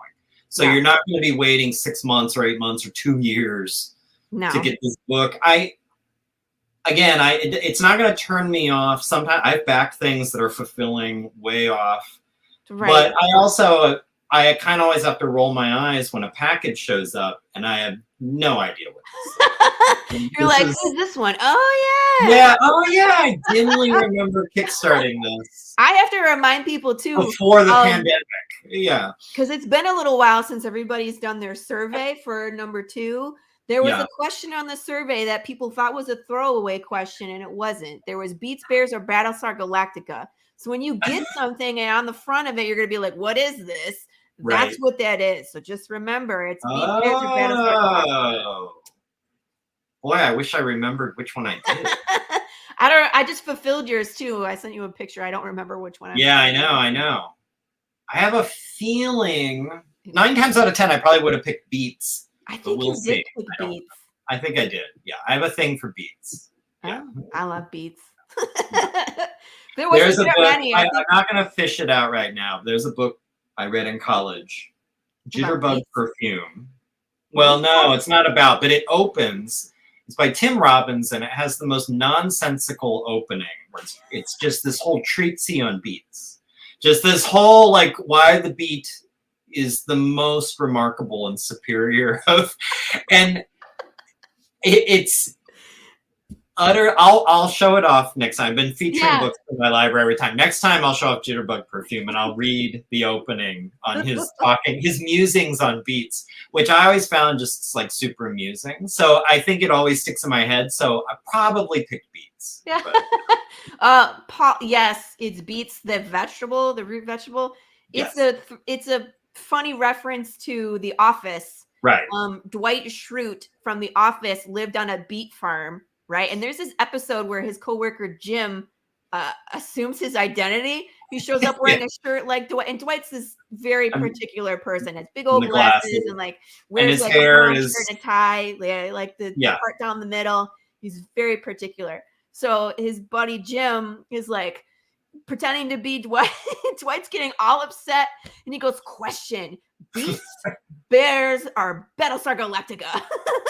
Dwight's like, "Identity theft is a real thing, Jim." Like, he's so incensed, but it does sound like something he would have asked about. It's so funny.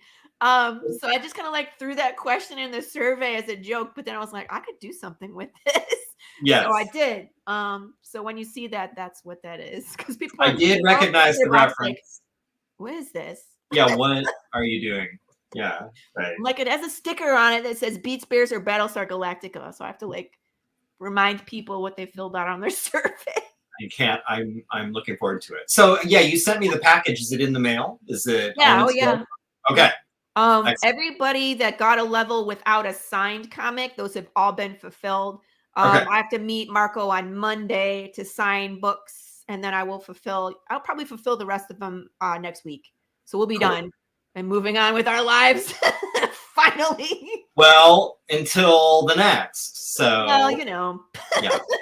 So, okay. So then looking forward for you. So fourth one is next. Well, let's finish number 3. Yes. Well, 3 you're kickstarting, but you finished. So you're writing. You finished. Like third is written. Like that's done. I've finished writing 26. So that's why I was curious how far ahead. So now are those like when you say you finished writing 26? Like are those locked, done? Are they like outlines? Are they?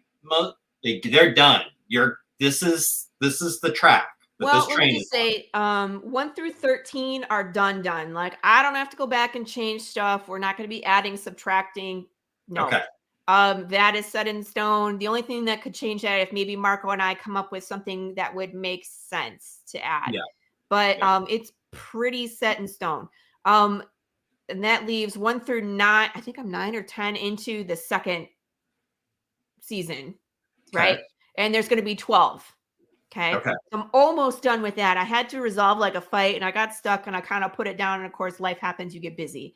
But I have the ending in mind for that one. So as soon as I go back and I pen the finish that one issue, I think there's 2 left. And so they're going to go quick because I already have them planned out in my head.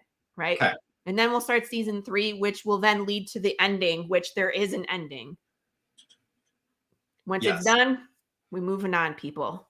Which also is something I don't know if I'm sure there's other people who feel this way, but not everyone. The idea that you do have an ending in mind is more appealing to me than just, we're going to just endlessly circle in this thing forever. And like, you know, that there's no actual narrative that we're working toward. Like, this is all just. Yeah. Fluff. Yeah. Yeah, exactly. Yeah. I 100% agree. It's a difference between Lost and Breaking Bad. Yes. Yes, that's a good. That's actually a good duality there. Yeah, where Breaking Bad, it's going somewhere. You're not going to see Walter White as a meth manufacturer when he's 72. Right. And like it's all the same bullshit, just still, like it's this is evolving into something, and it's going somewhere. We don't know where, but it's going somewhere. Where Lost, in theory, you could make those shows forever. Some like of them you could have. Why are we at a zoo? Where are we? Like, how many episodes is it going to take to open the stinking hatch? Right. Yes. You knew they and then like you open the hatch, but then there's basically another metaphorical hatch within the hatch, and then there's a hatch beneath that. It's hatches all the way down. So like you can do that. Lots of properties do that, and arguably, no shade on the classic comic fans, that's sort of like what a Superman comic is, or a Spider-Man comic. It's just like we're gonna find new ways to just do this over. Like we're gonna just keep coming up with stories, and it's not going anywhere. It's different though, because comic books, remember, they have like a copyright or property. Like if they don't write or claim that property for a certain amount of time, it becomes public domain. Oh, that's like true. Winnie the Pooh. Yes. Right? Is now public domain. Anybody can do a Winnie the Pooh now. As long as he's not doing the red shirt or something. There's some weird thing like weird caveat in there. Right. Yeah. But that's what happens with like Spider-Man. They have to continue doing Spider-Man or Marvel could lose Spider-Man. Right. Yeah. Right. So like Lost, like I just feel like they didn't know where they were going. And then there was the writer's strike in there. So then it was like really messed up. But I don't think they knew when they were supposed to end, and until the studio was just like, okay, we're done now. And the ending, like, what? To me, also, Lost is a good example of, there's many of this, but it's probably actually the most common example of maybe the creatives at one point said, like, here's our idea, and I'm making up numbers. I don't know specifically with Lost, but I wouldn't be surprised if they're like, here's our idea for a 4-season story arc. And we're going to, like, this is what we're going to do. And then it's a big hit. Right. And that's where it goes off the rails, because CBS is like, 4 seasons. Why not 9? Why you not? know? And like, when the writers are like, well, I don't know. And they're like, yeah, but 9, what about 15? You know, like, and it like, now it's gotten away from you, and you're in that machine of like, how do we make these forever? What else can we do? Do they have a lamp next? What are we doing? A smoke monster sounds great. Smoke monster, like, okay, he turns a wheel and he's in the desert now. Like, let's just keep adding weirdness. Time jump, space jump. Nobody knows what's going on. Nobody knows what's going on. We don't even know what's going on. We're just writing stuff. It's fun. Yeah. It's, I mean, and that can be fun. Like, I have to admit, like, I stayed with Lost the whole way through. I have complaints about it, but like, it was entertaining. It was. But I don't admire it. It's almost like fun versus rewarding. I don't admire it like I do Breaking Bad. Breaking Bad was a masterpiece. Let's be honest. And it was planned from the pilot all the way through the end. It had purpose. Every single episode took you further into the purpose behind the story. And what I like about it is when we got to the end, we had some really emotional moments because we're all so attached to these characters. We had some fan service. There was some redemption. And then it ended the way that we all could agree was a great ending. Yeah, that made sense. That made sense. There was no fluff. It wasn't, because even with like Walking Dead, I feel like where their season was like 23 episodes, where it's like, why can't we just have 13? We don't need an episode about Carl going to the grocery store, right? We don't care about Carl going to the grocery store. Yeah. We don't care. To use this is fraught, as I'm not a football fan, but to use a football analogy, like, I want to at least feel like we're moving the ball. Yes. Like, you know, even you can do side things, you can focus on a character, you can do whatever, but I want to feel like there's some kind of momentum here. And Breaking Bad, I thought, was very good at that. Yes. You always felt like this isn't just, you know, a filler episode. Which, not to throw shade, do it. but I feel like that first episode of season 3 Mandalorian to me felt like, is this a recap? Like, what Yeah. are we doing? Like, Okay, it's it just wasn't just you, it all, was there's me too. nothing happened. I was Nothing like, what are happened. we watching now? Because Yeah. this feels very much like filler content. It felt like a mid-season bullshit. Like, what was like? Yeah, I couldn't believe this was the premiere. Like, I'm sitting there watching this. Like, all of this is basically getting people who didn't watch season 1 and season 2 up to speed. That's all that's happening here. This is also Hollywood. Yeah. Right? They take something that's really good and revolutionary, and then they get their mitts into it, and they turn it into something else.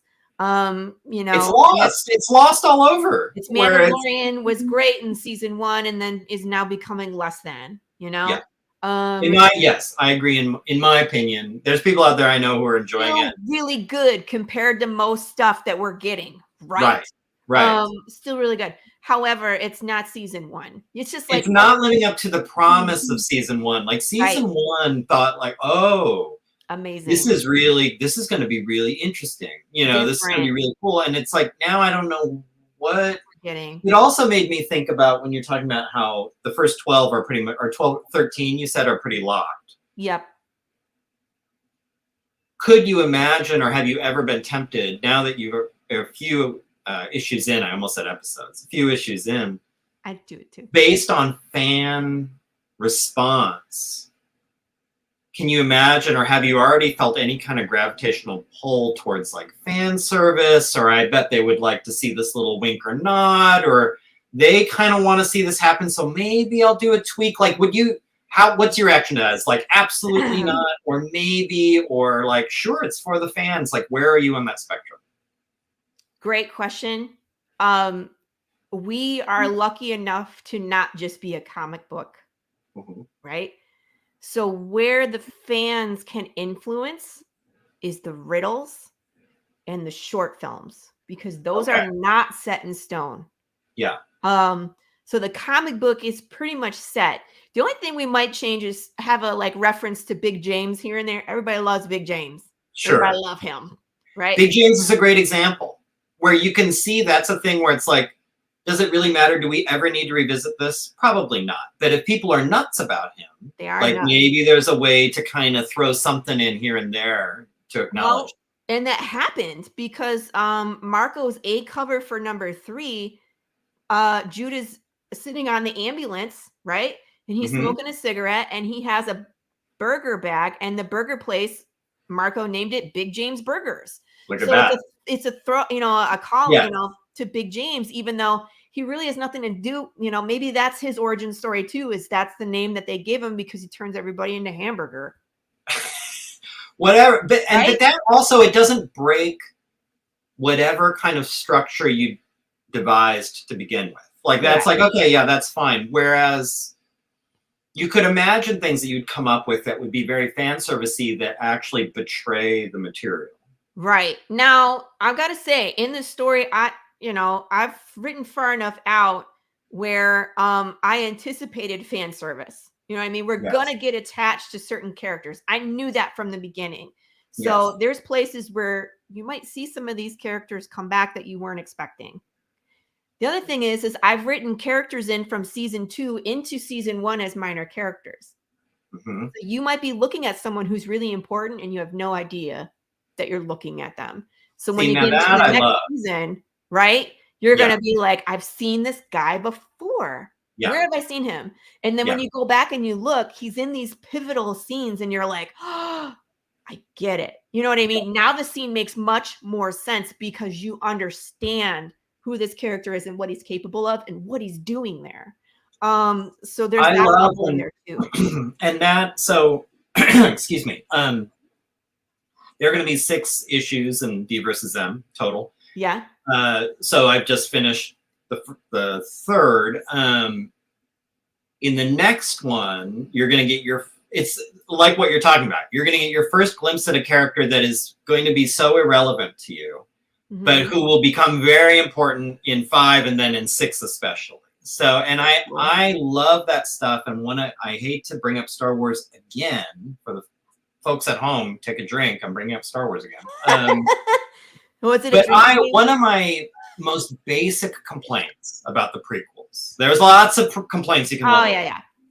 But one of the most basic that I think would have helped my enjoyment so much, I feel like it would have been great to see Count Dooku somewhere in Phantom Menace. Mhm. And I think it would have been great to see General Grievous somewhere in Attack of the Clones. Like, you know, like just the fact that these characters just arise fully formed in a continuing story, fine, okay, but to me, it would have just been enhanced so much if somewhere in Phantom Menace you have Dooku leaving the Jedi Order. Like, just to know, like, oh, that's sort of interesting. And then he comes back. And then, like, Grievous, on the Battle of Geonosis, somewhere Grievous is lurking around in the caverns. Like, you have something where you get this sense of, eventually this person's going to be important. Let's just tease them right now. I think Disney has gotten much better about that with Disney than George Lucas was. Because look at what happened in Boba Fett. We got Mandalorian in there. We had Ahsoka in there. You know what I mean? Like, they're basically introducing, we're going to have a spinoff with this character. That are going to go off somewhere, right? Mm-hmm. But they're introducing them in someone else's series, which I think is very smart. Yes. However, when you do it too much, I think they overdid it. Because I'm like, okay, we got all these spinoffs, but we're meeting all these new, where's Mando's story? You know, like, or where's like Boba Fett? Like, we got to a certain point, it was so boring in the beginning. Even the one with Obi-Wan, where I'm like, how many episodes are we going to see with Obi-Wan not being a badass? Right. Because that's not interesting to us. We want to see him be a Jedi. Like, have one episode where he's in hiding, but 3? Right. No, thank you. You know what I mean? That was another one, like, I don't know. I really trying to resist to kind of go in on Star Wars, but like the weird pacing of Kenobi, I still think about. Like, it's just, I don't, it's almost like that, again, what I'm observing so far with Mandalorian this season, where it's like, how much time did you guys spend in the writer's room really thinking about, like, what is each episode going to be? And do we have enough meat on this bone for a whole episode? Or not really? Like, Kenobi, I felt could have benefited. How many, was that 6 or 8 episodes? I don't even remember. I don't remember. I just remember thinking, this feels like a 4-episode series. Like, you could have really trimmed a lot of fat and combined and cut a lot of nonsense and had a tight 4 episodes. Instead, it's like, what is this one about? What are we doing? I know. Like, but I mean, that's what writing is today. That's why I think it's so important that people support indie. Yeah. So important, because we are the people that are passionate and writing the new stuff. It's not Hollywood formula, right? We're doing what is entertaining to us, that breaks the molds a lot of time, and we're too damn stubborn to give up. Yes, and we're not, when we're in our little writer's room, commercial considerations aren't like, how do I make something in my book into a toy is not a factor. Like, that's it's way more pure. So that, I think that's a great point, like, for everyone out there. If you have lamented the state of the MCU or Star Wars or, well, like, whatever, because it seems like there's all these weird commercial interests that are pulling it in strange directions, like, that's a great argument to try indie, because indie is regurgitation. How many Resident Evils do we need? Yes. Yes. How many Interview with the Vampires do we need? Oh my God. How many iterations? To be fair, I have not. Have you watched the new Interview with the Vampire series? I have not. So. No interest. No. Yeah. I've read the books. Yeah. I saw the first movies. Are they going to tell me anything that I already don't know? Well, I think I would have been interested if I felt like, like you, I loved the books. I liked that first movie with Tom Cruise and Brad Pitt and Kristen Dunst. Antonio Banderas. Like, yeah, no, it was fun. It's a fun movie. It takes a lot of liberties with the book, as one does when you're making a movie, but at the same time, like, it was good for what it was. I enjoyed that movie. Great soundtrack, really good soundtrack. But I think what would have intrigued me about a series is if and this is a cliche, but if they went closer to the book, if they did things that you can't really do in a 2-hour movie, or you couldn't do with the special effects at the time. For example, Claudia, what makes Claudia so creepy in the book is like Kristen Stewart is very young when she's I don't know, she's probably 8 in that movie, 10. I don't know how old she was. But I feel like, correct me if I'm wrong, in the book, Claudia's like 5 or something like that. She's little. She's a little like, everyone sees her as kind of like this weird little doll. And what's creepy about her is she is a fully mature person in this weird child, like 5-year-old girl's body. Yes. And that's what's creepy. Like, it's like this, like, fully. And I was thinking, like, what would be really neat, what I would like to see is through CG or however you do it, like, make Claudia look like a little kid. Like, like a small child that's acting like a fully grown adult that's like hunting. Terrifying. That would be amazing. And they're like, no, we're not. We're going to cast another basically preteen. Is that how they did it? I think that, she looks like, she looks about the same age as Kristen Dunst. Yeah. So it's I think there's problems with casting a 5-year-old or 6-year-old actor. Like, there's you can't work long hours too. It's like, can they understand the material? They won't. Yeah, I think you'd have to do it. It would have to be like a Gollum. Like, you would have to make this. You would have to be a CG. You'd have to have a real woman doing the performance, and then just like now make her a kid. Right. Or like sort of like they did with that Megan horror movie. So like, because that was it looks like what she's like some kind of robot doll that the girl gets, sort of like that. Like, do some kind of CG trickery to make it look. I don't know. I just don't think they could do it service. You know what I mean? Like, I think they when I think, like, if they redid Lord of the Rings again, you know what I mean? It's been done to such perfection. There is no need to ever touch it again. And if someone does, they're asking for it. You know, they really are. And they're inviting. Imagine the harsh comparison. Let's say someone came to you and said, like, hey, we want to take another stab at Lord of the Rings. We write the script. Like, that's the right initial reaction. But they're like, well, what if they backed up a dump truck full of money? Your first thought is like, so what's a new way to go at this? Right. That survives the comparison to this masterpiece, which I don't know what that answer is. I really don't. I think they're doing that with Dune, and I think it's going to be a mistake. Yeah. In my opinion, they did the first half Yes. so well. And that's one of the ones, like, I did applaud them doing it again because of the level of CGI we have now, where they can finally do justice to this book that was written so long ago that was so revolutionary, right? And the stuff that he was dreaming up didn't exist, and we couldn't even emulate it, right? Yes. So the first one, I think they did a really good job, but I think in the second one, they're going to tell the story from Chani's point of view. Not that Chani, anything against that character, it's Paul's story. Right. Telling it from Chani's point of view, you're going to miss so much. I'm very curious. Yeah, but will I be mad at it? Probably. I'll be there day one, and like you, I have concern. I think the second part of that is the harder landing the stick. Yes. Like, I think they did great. I loved the first part. And well, first of all, I love every one of that guy's movies, that Denis Villeneuve or whatever. Yeah, I just feel, and it was, I mean, this very, like, literally, it's beautiful to look at. Like, it just looks wonderful. Like, every little art direction decision seems flawless. Like, it just looks so nice. The music is good. The performances are great. Like, martial arts, the fights were up there. Very cool. Yeah, right. Like, they were all, it was on every level. The second half is where it gets bananas weird. Yeah. And that's where I'm curious. Like, I think my fear about the second half is he's going to pull away from some of the really weird aspects and also the really challenging aspects. Like, the things that are kind of morally, like, Paul ends up as, like, is he the hero? Yeah. Like, you know, like, I mean, how do you really, are we going to get that kind of amoral take on Paul? Or what are they going to do? I don't know. Speaking of child bodies with adult brains in them. Yes.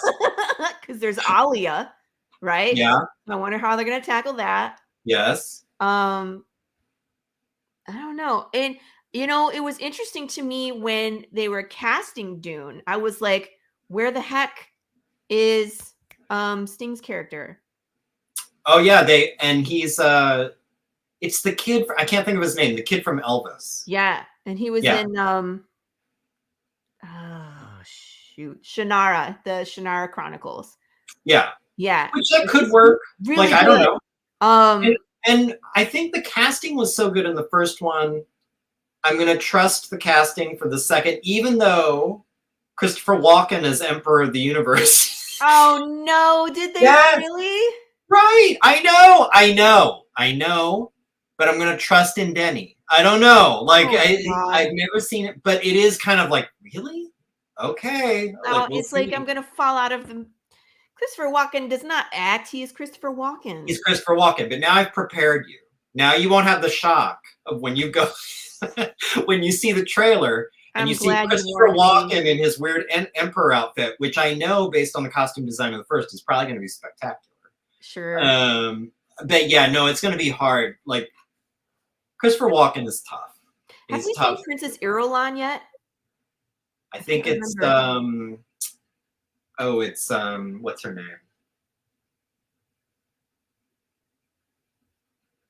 I don't remember. Florence Pugh. Oh, really? Okay. I think so. Yeah. I approve of that. I'm a fan of Florence. Everything I've seen her in, I thought she's great. Fabulous. So Right. yeah, like that, and that's also why it's like Christopher Walken. I'm gonna give you a chance, Danny. Maybe they don't let him talk. Maybe he just if he just sits there and looks weird, he'll nail it. Like, Exactly. Just dress him up. Dress him up. Put him on the throne. Yes. Don't let him talk. Just don't let him talk. A throne far in the distance. Let's do a long staircase up to it. He's just up on the horizon. And yeah, Really right. CGI. Just CGI over him. That's good. Yeah. In fact, yeah, let's A lot of recap. How about that? Yeah. So no, yeah, Christopher Walken, Emperor of the Universe. And then I'm trying to remember, those are the only 3 additions I remember to the cast. All the rest are coming back. Okay. That's good. I don't know. I'll be there day one. I don't know. Again, yeah, it's just like, how can you tell that story from Chani's point of view? There's so many things that happen that she won't have insight into. What happens with Jessica and Alia and like the whole prophecy and it's just all of that with the witches. How would she know? I don't know. We'll see what they do. We'll see what they do. Like he managed to pull off the first, so I'm in, but also anxious. Yeah. Because this is the hard one. This is going to be the hard one. I'm with you. First one, was like, all right. The only challenge of the first one, at least to me, from like a writer perspective, would be not a lot happens. Like, I mean, you don't get the big kind of. Yes. Like, it ends with a knife fight in the desert. It's not the big operatic, cosmic thing that you might expect when you're going to sit and watch a Dune movie. It's a fairly small, focused story where the characters' arcs are more like that. Like there's little things happen. The ball is moved, to go back to the analogy of like the ball is moved, but it's you got to be a little patient that this is going to pay off in big ways. And that's, we'll see. I don't know. We'll see. Yeah. Skepticism. That's the same attitude I have about Indiana Jones 5, where we'll see. I don't want to see it. Are you just out? Nope. Crystal Skull ruined it. I know. It was bad. I know.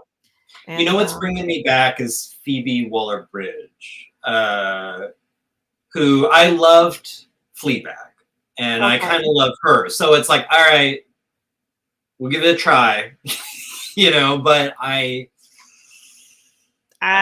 think he's too old to be doing this stuff. I think he just needs to let go of the whole property. It just needs to either rest in peace as nostalgia, like, or revamp it entirely, but he needs to stop. Yeah. This is totally my opinion. You guys can think whatever you want, but I think there's a strong case after Kingdom of the Crystal Skull. I think there's a strong case for just stop. Right?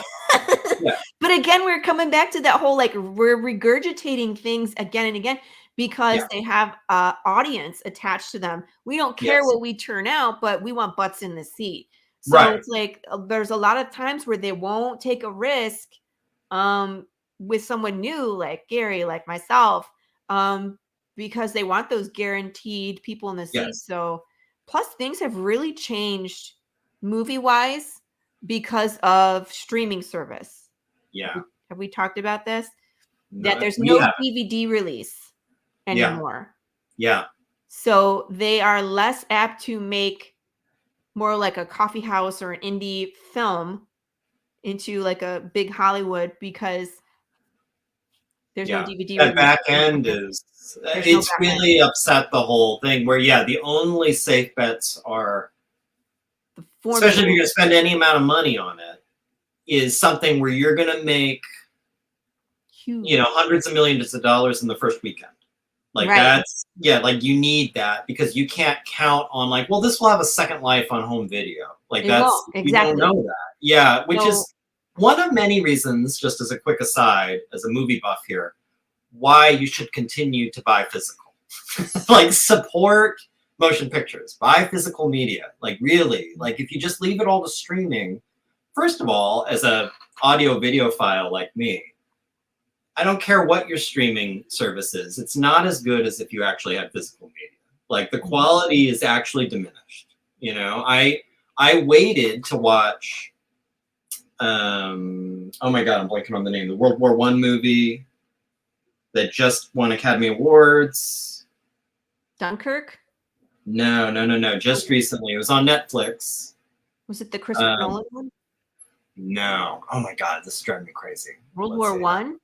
Yes, World War I Netflix movie. I'm googling. All Quiet on the Western Front. Okay. Oh my God. I didn't realize that was out. Yeah, yeah, it is. Okay, so it was on Netflix. It got nominated for Academy Awards. I think it even won a couple. It's supposed to be great. I was watching a couple reviews of. They just released it on UHD, 4K, all that. Yeah. Saying like the difference in video and audio quality between this and what you would see on Netflix is noticeable and sad because a lot of people are just not getting, they're not even appreciating this on a complete full level. It's enough reason, like just anytime you can, just buy a disc. If you even kind of like a movie, just buy it. Just buy it. And I'm going to get on my soapbox. I've bought movies I've never watched, okay, that I intend to watch, but I bought them. And people are like, why would you do that? You don't feel like it. I've bought books I haven't read. Like I bought, like it's a weird hang up where it's like, no, you have to have watched it and love it, and you're buying it because you're a weird enthusiast for this movie. No, it's $20. How much would it cost to go see it in the theater? Yeah. Like that's going to be $20. Two people in the theater, especially if we buy a bottle of water and a box of Raisinets. Like already now we're at $30. Yep. I haven't seen the movie then. No one blinks an eye, you know, but so let's normalize buying movies that you think you might like, even if you haven't. Okay, I'm sorry. I'm stepping off myself. Rant over. Rant over. Yes. Hey, can I talk about one more thing? Absolutely. You should anything. Yes. To you, because you are a backer of campaign number 3. Yes. I had a stretch goal for 100 backers where I was going to show some artwork that was prior to Marco DeFillo. So kind of the stuff that was done in 2020 that I had artists fall through because pandemic killed everything, right? Oh, intriguing. Yeah. I'm changing that stretch goal. To? We are going to build a deck of cards. Would you please put that image up? Look at that. That is pretty slick. Whenever, we're going to get to 100 backers this campaign for sure. If we get to another 50, I'll release another one. So, but going forward, every campaign that we do, when we get 50 backers, I will produce another card for the deck. So, the first card will always be a face card. So like a character, Jude, or an ace. The aces are special. And then I'll probably start filling in some of the number cards, right? Because those are kind of boring. But Some of the face cards I won't be able to release until we get further into the story because it's characters we haven't met yet. But I like this idea so much better where it's like I can reward people for coming back every time. And it's something that we can build towards together, you know, a 52 card deck of cards. And then we can play poker like Jude does in issue number 2 and just don't punch people in the face when you're done. I love it. I love it. I love the idea. I love the look. And what's funny, maybe this is great minds think alike. I've played with the idea. I don't have enough characters to do it yet. Yeah. But it might be prints for my Kickstarter when I do it. I like the idea of doing a tarot deck of DvsM characters. So trying to find like who would, you know, the Emperor be, who would the Queen of Wands be, like stuff like that, and trying to plug in different DvsM characters. So I love this idea. I hope I would love to have a deck. So this will be the first card that everybody gets is, of course, the King of Hearts, Jude St. Clair himself. So, but we will get there for this first campaign. We typically get to 100 backers by the end, and we're well on our way there. I think we still are 11 days out. So plenty of time to pick up more people, which we always do. Of course, that last week, everybody else shows up like, hey, what's going on? Oh, we're going to back now. Yeah. Yes. So, which again, if you're just tuning in or if you're watching this on the replay, Kickstarter link in the description, check it out, pick some level, like do something, because any little bit helps, but it's worth it. And I've enjoyed the issues I've read so far very much. So thank you. It's a safe bet. Yeah, and I bought a DVD of file that is Star Wars 9 and taped it up so no one will be victimized by that specific. You're good. You're doing the Lord's work. Good. That Star Wars 9. Okay, here's the point. Here's the topic of discussion. Which is worse, Star Wars 9 or Indiana Jones 4? I don't know. They're both pretty bad. Yeah, I would. We'll call it a draw. Oh, so yeah. This is the gauge on their chest, right? I forgot. Is there a name for this device? They just call it a disc. A disc. Okay. Yeah, because it's just, you know, it's like flat and round. It's like it's got a roundish top, but it's basically flat, like you could throw it. And but they wear it on their chest, and of course, this will be our hearts, our Ace of Hearts. You'll see big names in there. You'll see images from the Choose Your Own Adventure. You'll see all sorts of really cool stuff in the deck of cards. But I just wanted to show these couple because they're really good. Very good. So very good. Excellent. That's an exciting addition. Yeah, I will be posting an update probably on Monday. I'll send it out to all the backers. And we still have that one cover left where I'm just like patiently waiting. That's right. Yes. No, but you've been teasing it a little bit, right? Or is that a different? Yeah. No, you've been teasing. Yeah. Okay. It's David Sanchez, who is Image. Like he does a lot of work for Image, but he's also done stuff for DC and Boom Studios and IDW, you name it, he's done it. He's in, you know, he's professional cover artist in the biz. It was really cool. He's also a part of Charter Comics, so my publisher. Yes. And so I got talking to him actually in issue number 2, and he was like, your story is so cool. I've talked to Chris Hayes, who's our CEO, who has read the script.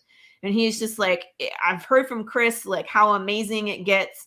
I really want to be a part of your project. You know, please consider me doing a variant cover for you guys. I would love to do it.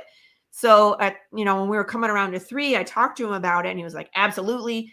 But of course, he's like 3 covers deep, right? So it's like, right, sure. I got to do this one and then I got to do that one. And then when I'm finished with this one, I'll do yours next. And I was like, okay. Right. What can you do? And he hand draws all of these like photorealistic pictures. Oh. So well, I'm intrigued. I mean, since I've already backed, at this point, I'm just kind of waiting and seeing what kind of rejiggering I want to do on my levels and like what add-ons I want. So, for example, I had totally forgotten about the Choose Your Own Adventure. Yeah. That you had brought up. So that's something I definitely, before it closes, I want to add. And I am interested to see what this alt cover ends up looking like, because then that might change like my calculation on what I want. But. Right. Let Let's me see. it's on my Facebook. Here we go. I'll share Or that. Star Wars Retool itself is. Oh wait, this is a What? two-part. Oh, 9 killed a film franchise. Forced Star Wars to retool itself as television series to buy back fan base so they could make the same mistake with scheduling a new rated movie. Hot takes from Christopher Brunsman, but not entirely unfair takes, I would we say. don't necessarily disagree. Yeah, I think that's. Don't get me started on episode 9. I can't talk about it. I treat 9 like Kingdom of Crystal Skull, where it's like, as far as I'm concerned, there were 8 Star Wars movies. And then I just like there were 3 Indiana Jones. There were 3. Right. I've heard talk about a 4th. Yeah. It was no Same good. with Star Wars. I'm one of those people. I loved The Last Jedi. I thought it was great. I'm calling that the conclusion of the whole series. That was it. That was it. It ended. But if you look at it from the context of what Rian Johnson was trying to communicate, that failure is one of the best teachers. Yes. Because nobody succeeds at what they're trying to do. Nobody, right? Yes. And that was like but you keep going. You fail, but you learn from it and you keep going. So if you look at it in that context, it's great. But I think it's exactly what it needs to be. Yeah, especially for the second in a trilogy. Right. You know, when you think about, well, what was the point of Empire? Empire is like, let's take everybody to their lowest point. Yep. And then, you know, it's like, well, that's kind of what Last Jedi was doing. Everyone is like, yeah, anyway. Yeah. But yeah, it's a shame we never got that 9th movie. Too bad it doesn't exist. Yes, look at that. That's very cool. So this is actually David Sanchez's spoiler. Mine is something real similar, just a little bit of a different angle. But yes. Gary, this is a main character that we have not met yet. Oh, I didn't know that. This is a spoiler with no context. Wow. I will probably do something around.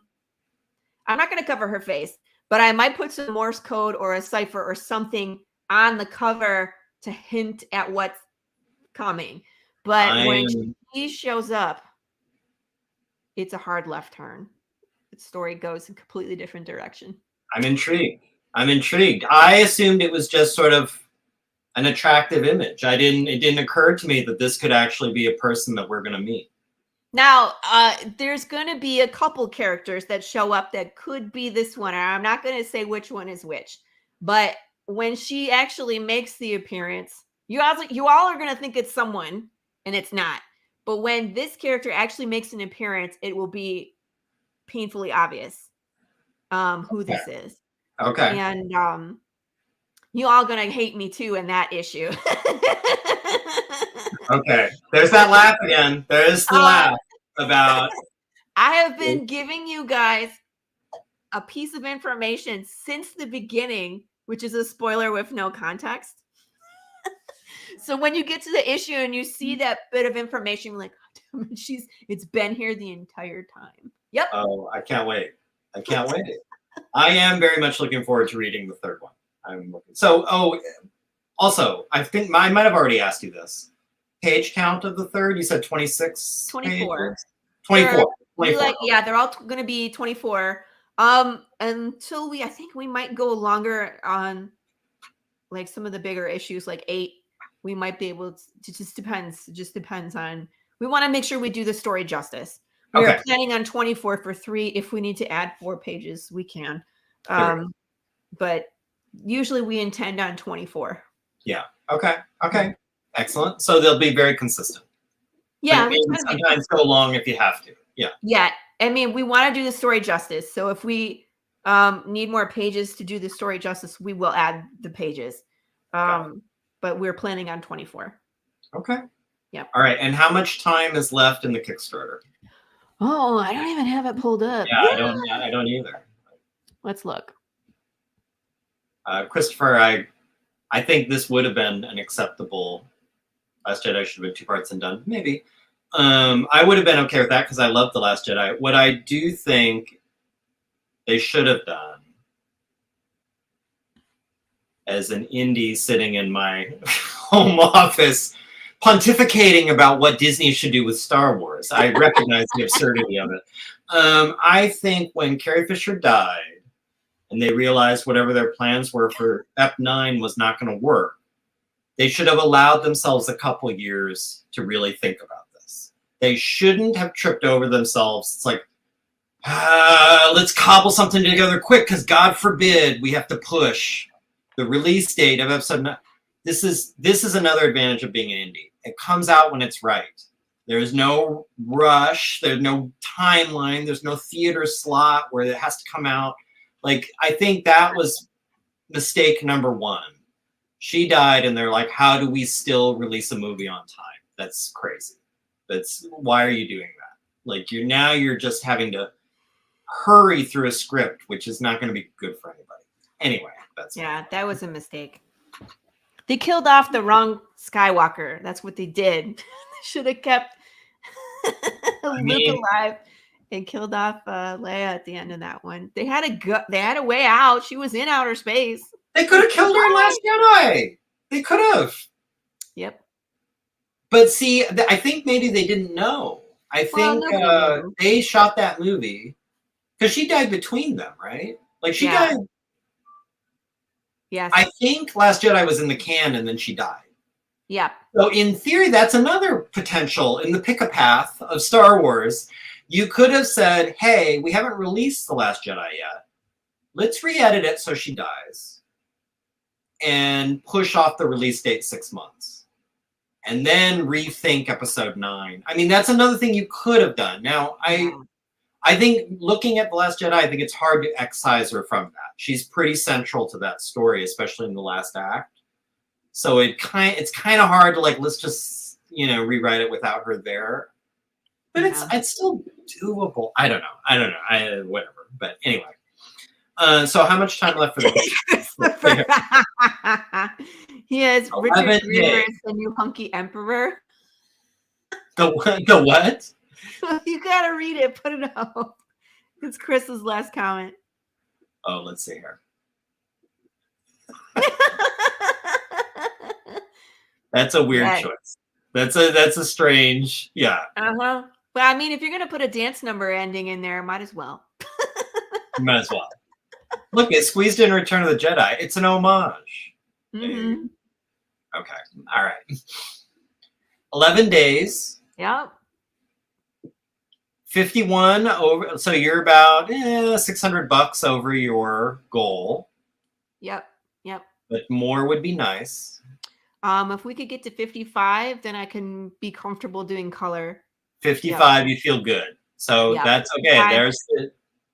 There's the call to action, people. Let's try and get 350 more bucks in there. Well, that, and we unlock the next stretch goal. Sorry, I know I'm going fast. No, do it. Do. So we unlock this really cool stretch goal, which is a bunch more indie PDFs. There's 8 of them, by the way. So we unlock this one. At 55, we unlock this one. So now, like, all the physical backers get a 4x6 print with this Skull Arena. That's pretty cool. Image.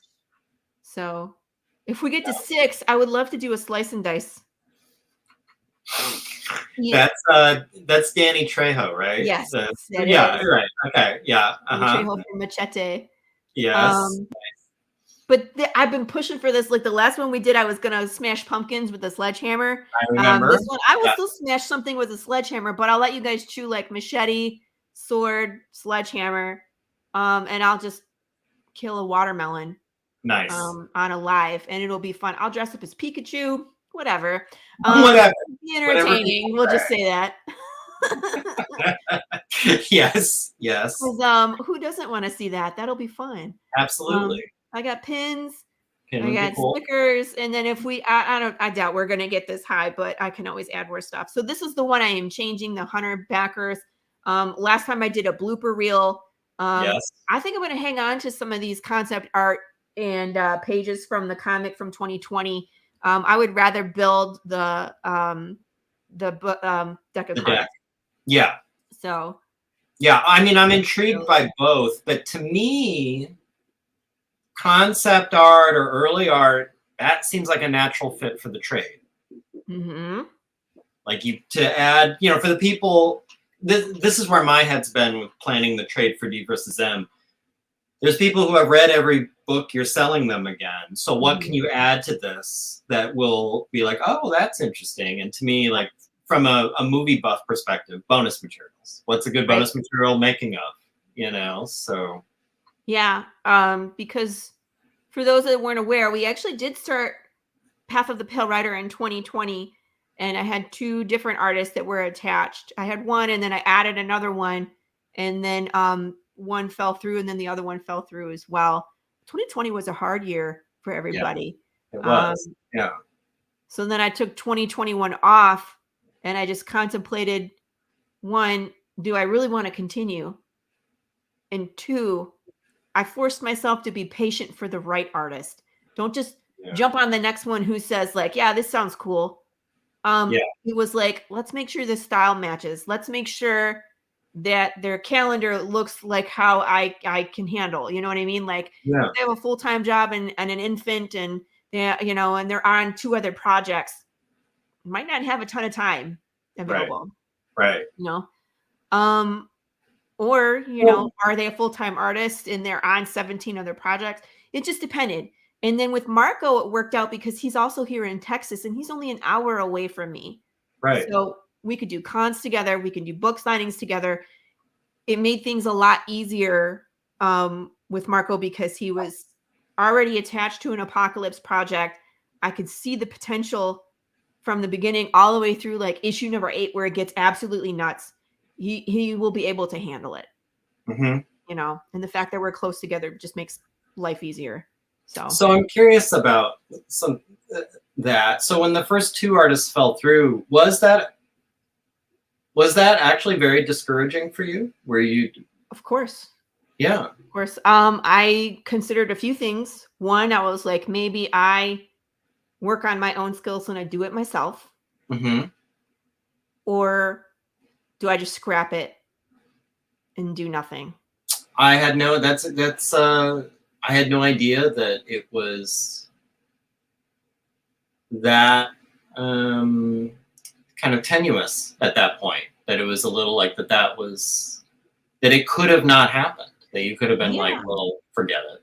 I mean, I had spent money on one artist. I had spent money on a second artist, and then one went, and then the other one went right after, and it was just like, well, this is disappointing and heartbreaking, and financially, we're in the hole. And right now you've thrown money, good money after bad, and still don't really have anything to show for it. Right? It's not like I could use any of that art.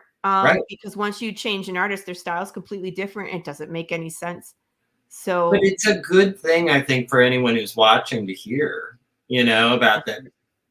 It's pretty common from a writer's point of view. Most of the writers that I've talked to have been through this situation where it's like you get excited, you get an artist involved, and then life happens. Yeah. During the pandemic, people were getting sick. One of them, like his roof collapsed. Oh my God. It was like one thing after another, just bad luck. Well, and I don't know if this was the case with any of yours, and I feel free to say this as an artist. Artists are not always the most reliable sort.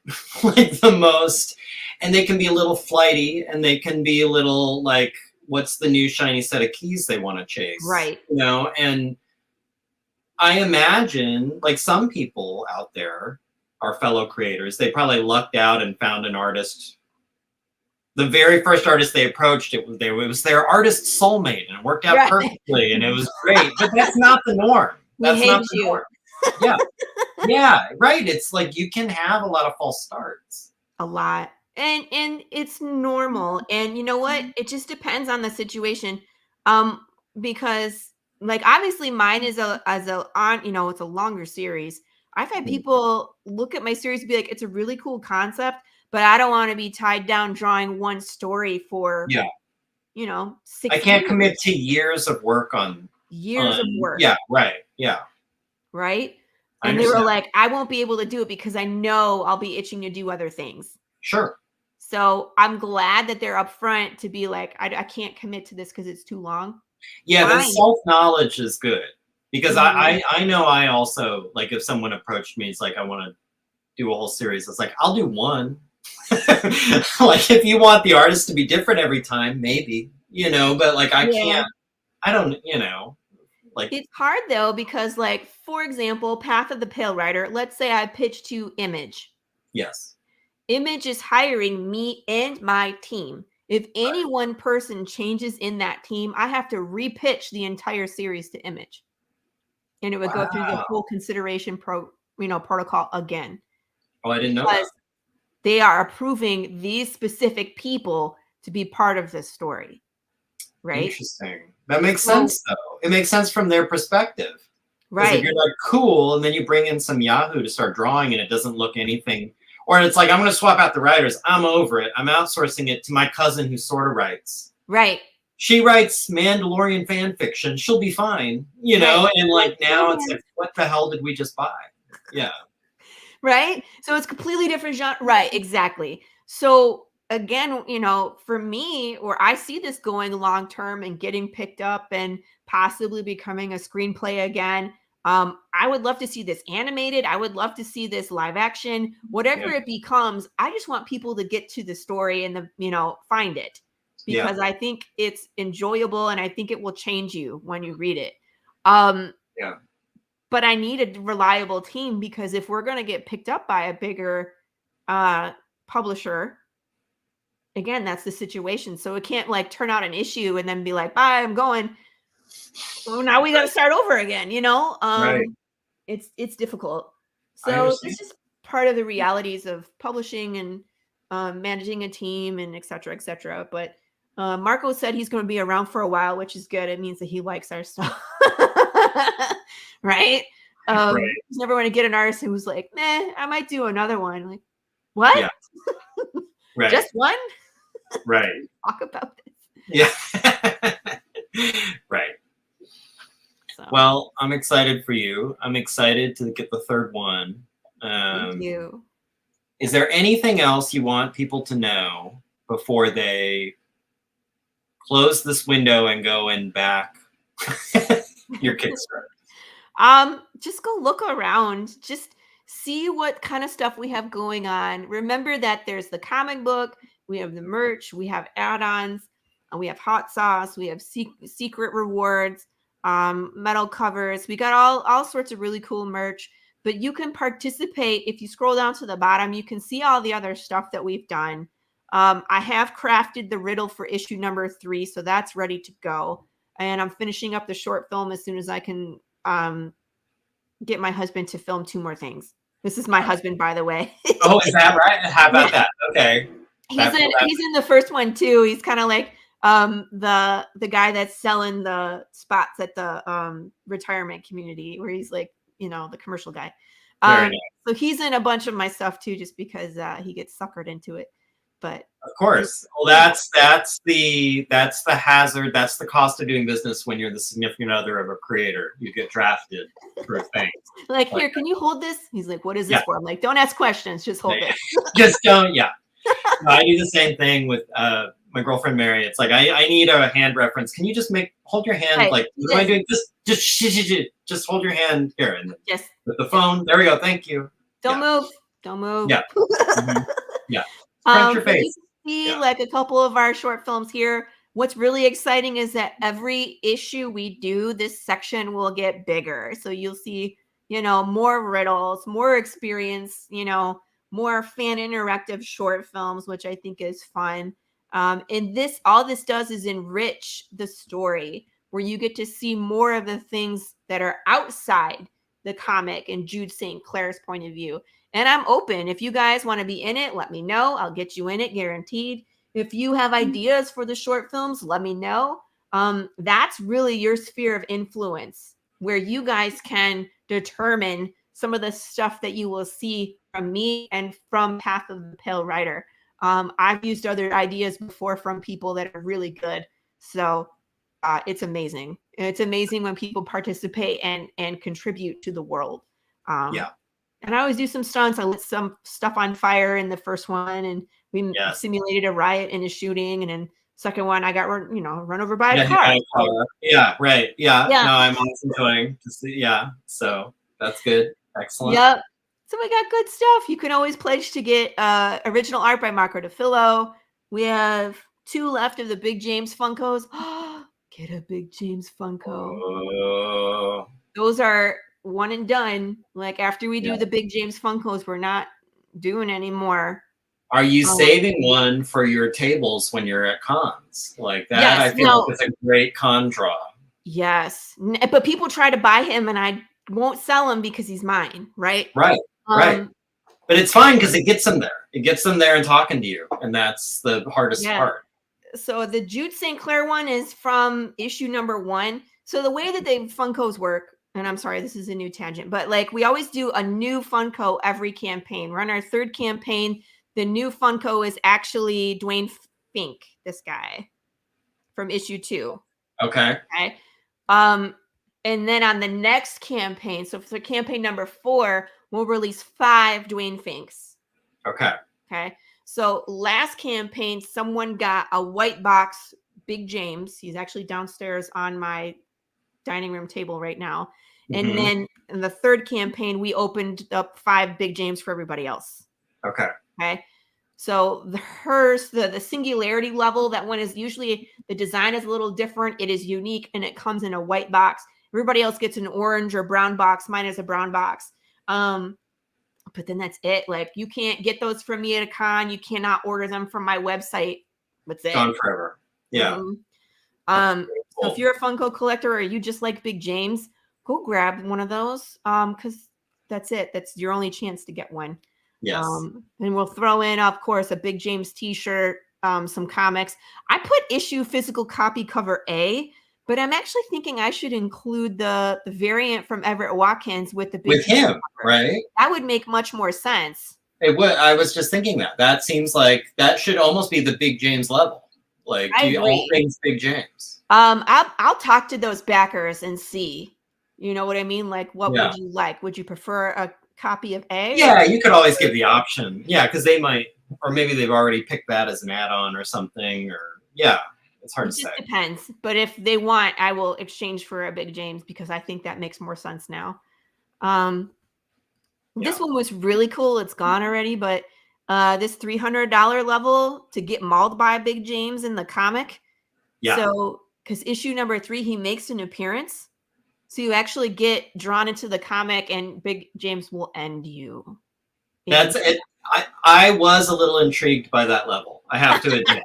I just personally 300 was high for my blood, but I liked that idea. I was like, oh, that would be kind of fun. That would be fun. Everybody's gonna like want to be in that space. I thought it was cool. Plus you get like all the comics, which is cool because the Funko Pops are kind of expensive to make. They cost me over $100 just to get one. Wow, interesting. So how does that even I think you've talked about this before, but I don't remember. Is someone doing those for you, or is that something you can special order, like official Funko? Like someone's customizing them for you, making the boxes and everything? Yep. Got it. Yeah. Yep. So that is custom. Yeah, that's not cheap. Yeah. It's a husband and wife studio out of, I think they're in South Carolina, and they do an excellent job. 99% of the time, he's making Funkos for like graduation presents or cake toppers.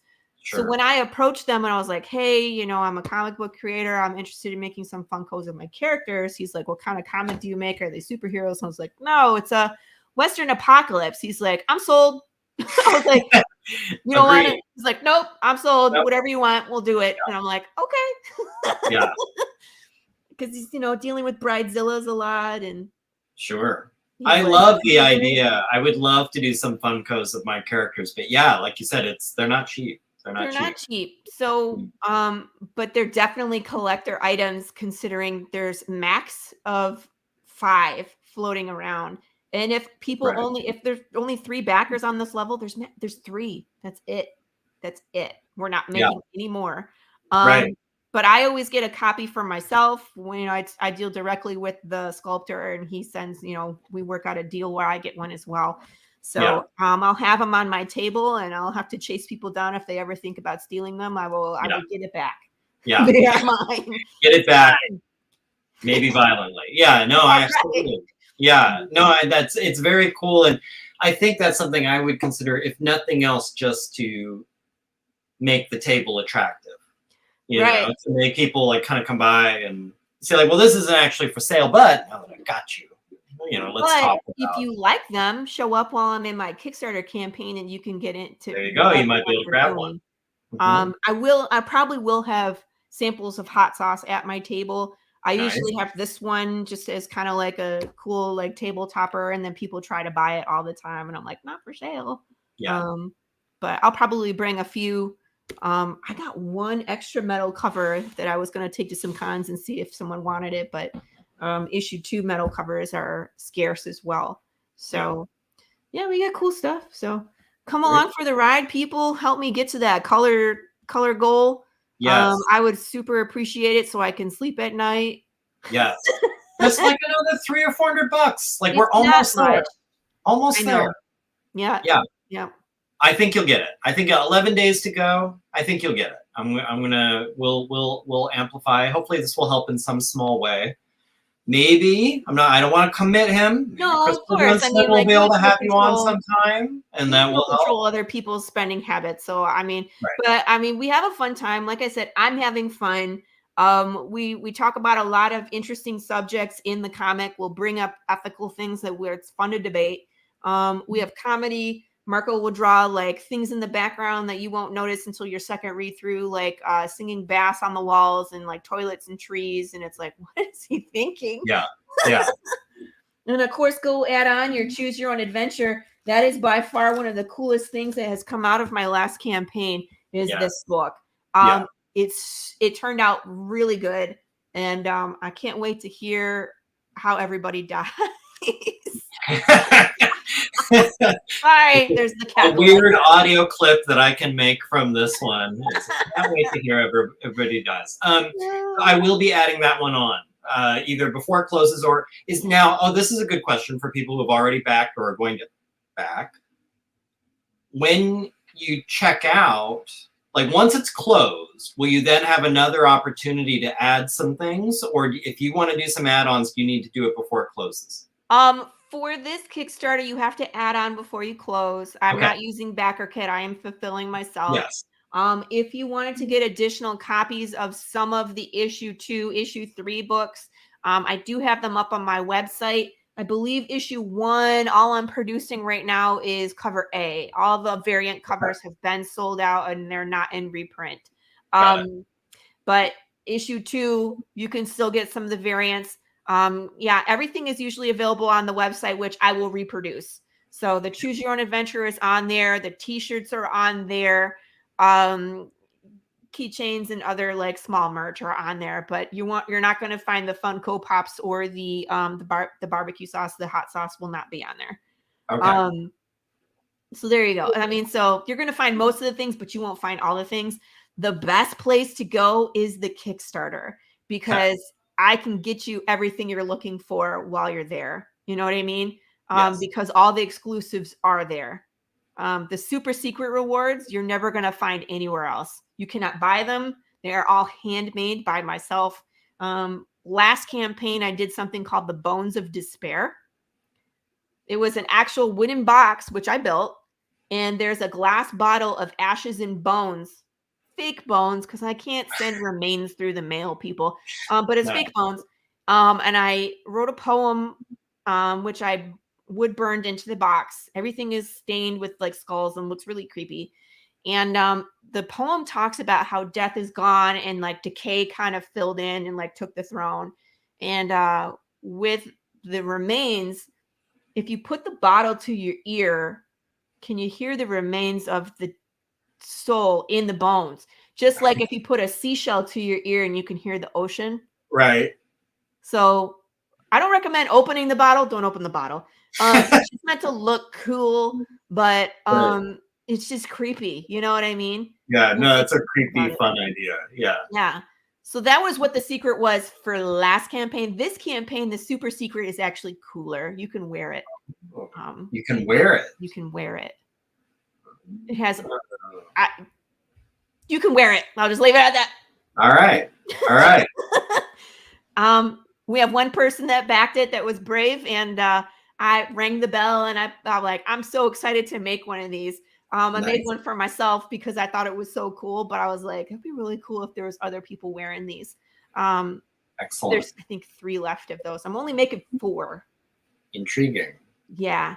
You making 4 no matter what? Like No. only if like that's the most you would make. That's the most I would make is 4. But again, if you don't get it on this Kickstarter, it's gone. Done. No, you missed your shot. Yep. Okay. We'll have another super secret next time. All right. So, Okay.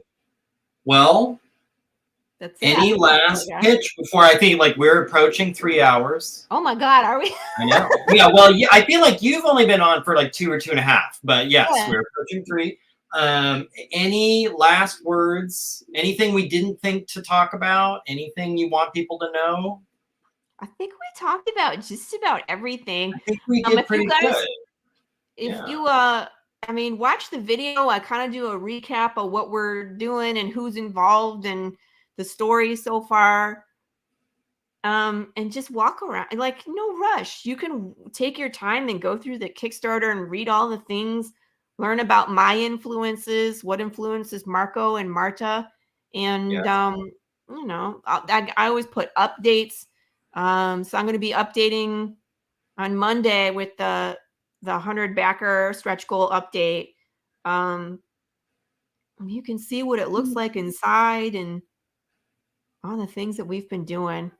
We put in a lot of work, and I'm really proud of how far we are and where we're going to go. It's really fun to see the growth, and I can only imagine where we're going to be next year. You know, sky's the limit. Pretty exciting. You might, in theory, based on your rate, this time next year, be on 5. You might have a trade and be up to about number 6 or something, maybe. Yeah. Maybe kickstarting number 6, something like that. Yeah, I was going to say we'll be done with 5. Yeah, and then the trade paperback too. Yeah. So we're not stopping. We're going to keep going. Do you ever imagine you would get here? Think about that. I mean, that's crazy. Is it weird to even have 3 out? That's far better than most. Far better than most. Yeah, and it's exciting. It's like you always love, like I love that people are getting 2 and that they're reading it and they're reacting to it. I love that we're working on 3 because that's, you know, we start getting answers. But I'm always looking forward to like, oh, that means we can start working on 4 next. And wait till you guys get there. Right. And then 5, 6, 7, 8 is my favorite. 10 is the answer. And then of course on 13, we have this kind of nice ending of the series, but it just launches us right into the 2nd season. So it's exciting to look at where we're going too. Yeah. You know what I mean? Yeah, but I do. I love where we are. Yeah. I know exactly what you mean. Yeah. I had that same attitude of like, I can't believe I got where I am. I can't believe people are about to read this next one. But to be that much closer to this thing that it just seems so far away. And it's like, wow, we might actually get there. And if people only knew like where I'm intending this to go, like, oh, I hope they hang in there and stick with me. But yeah. That's exactly it. You took the sentiment right out of my mouth. That's exactly it. Yeah. Okay. Well, thank you so much for coming by today. Yeah. Thanks for having me on. Of course. And thank you for being patient with me when I had to delay you. Not a problem. When I was trying to finish up on my thing. So 100% understand where it's like when you're in the creative groove and things are going the way you want them and you're so close to a deadline to finish. It's like, I was like, dude, I get you. I'm like, yeah, it was total tunnel vision where it's like, I need to just like basically withdraw from everything. And I get it. I get it. Get this over the finish line. So yeah, you know, I knew you'd get it. So yeah. Not a problem. We're here though now. So it worked out. And we both made it out the other end. So excellent. And I look forward to you reading issue 2 and tell me what you think and yell at me about the ending. Sure. You know, and then off to number 3 where I would love, you know, when that one comes to you, you can yell at me about that ending too. And fantastic. Yes. Basically, whenever I need to yell at you, just go ahead and just open up a chat window. Laurie, what the hell? Yeah, that's pretty much what I get all the time. You did what? Excellent. Okay, well now I have permission, so cool. You have permission. All right. So go check out her Kickstarter. Stay tuned for more updates on DvsM 1979. I'm hoping by this time, like the next live stream, next Saturday, I am hoping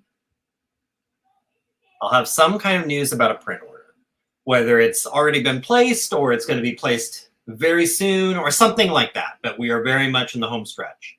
And that will allow me to be a little more specific about when I think it'll be available to order, when I think you'll actually get it in your hands, stuff like that. But right now, without committing to any specifics, it's looking very strongly like probably available to order at the end of this month, probably in your hands first week or two of May, I'm assuming. Something like that. Like, so that's where we're at. Might sound a long way off, but it's not. It's going to be there before you know it. Yeah. So that'll go by quick.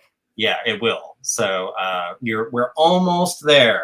Thank you for anyone who's been hanging in with me since the very first DvsM 1979 video a year and a half ago when I started work on it. So almost done. Almost done. Cool. That's exciting news. It really is. It is. I'm looking forward. As we talked about earlier, I'm looking forward to that hit of having it, you know, and just seeing. Oh yeah. It was weird going through and reading it for like copy and proofreading. It's like, oh, I remember drawing this page last year, you know, or whatever. Like, it was, oh yeah, this. So, but anyway. That's all right. funny. Thanks again. As long as you don't go back and try to change anything, you're like, I don't like this anymore. I want to go. No, stop touching. I try to. No, I'm very, very restrained when it comes to what am I going to monkey with. Good. Things that are wrong, absolutely. Right. And things that are like, would I draw that different today? Like, no. It doesn't matter. Doesn't matter. Move on. Yeah, because that's what I get from Marco sometimes. He's like, you know, I really want to. I'm like, stop touching it. Stop. I'm like, we need to move on. Spend that effort on going forward. Yeah, spend that effort on, right? Like either drawing a print or writing the next one or something, you know, like don't get lost circling something you already finished. Like trust your judgment at the time and your level of expertise at the time and just, you know. Right. Unless the editor says, hey, you need to change this. Yes. Don't worry about it. Yeah. Don't worry. Yeah. Yes, exactly. Okay. Oh, good stuff. I am about to hit end broadcast. Thanks again for everyone who watched. Thanks for everyone who's watching on the replay. Thank you again, Laurie.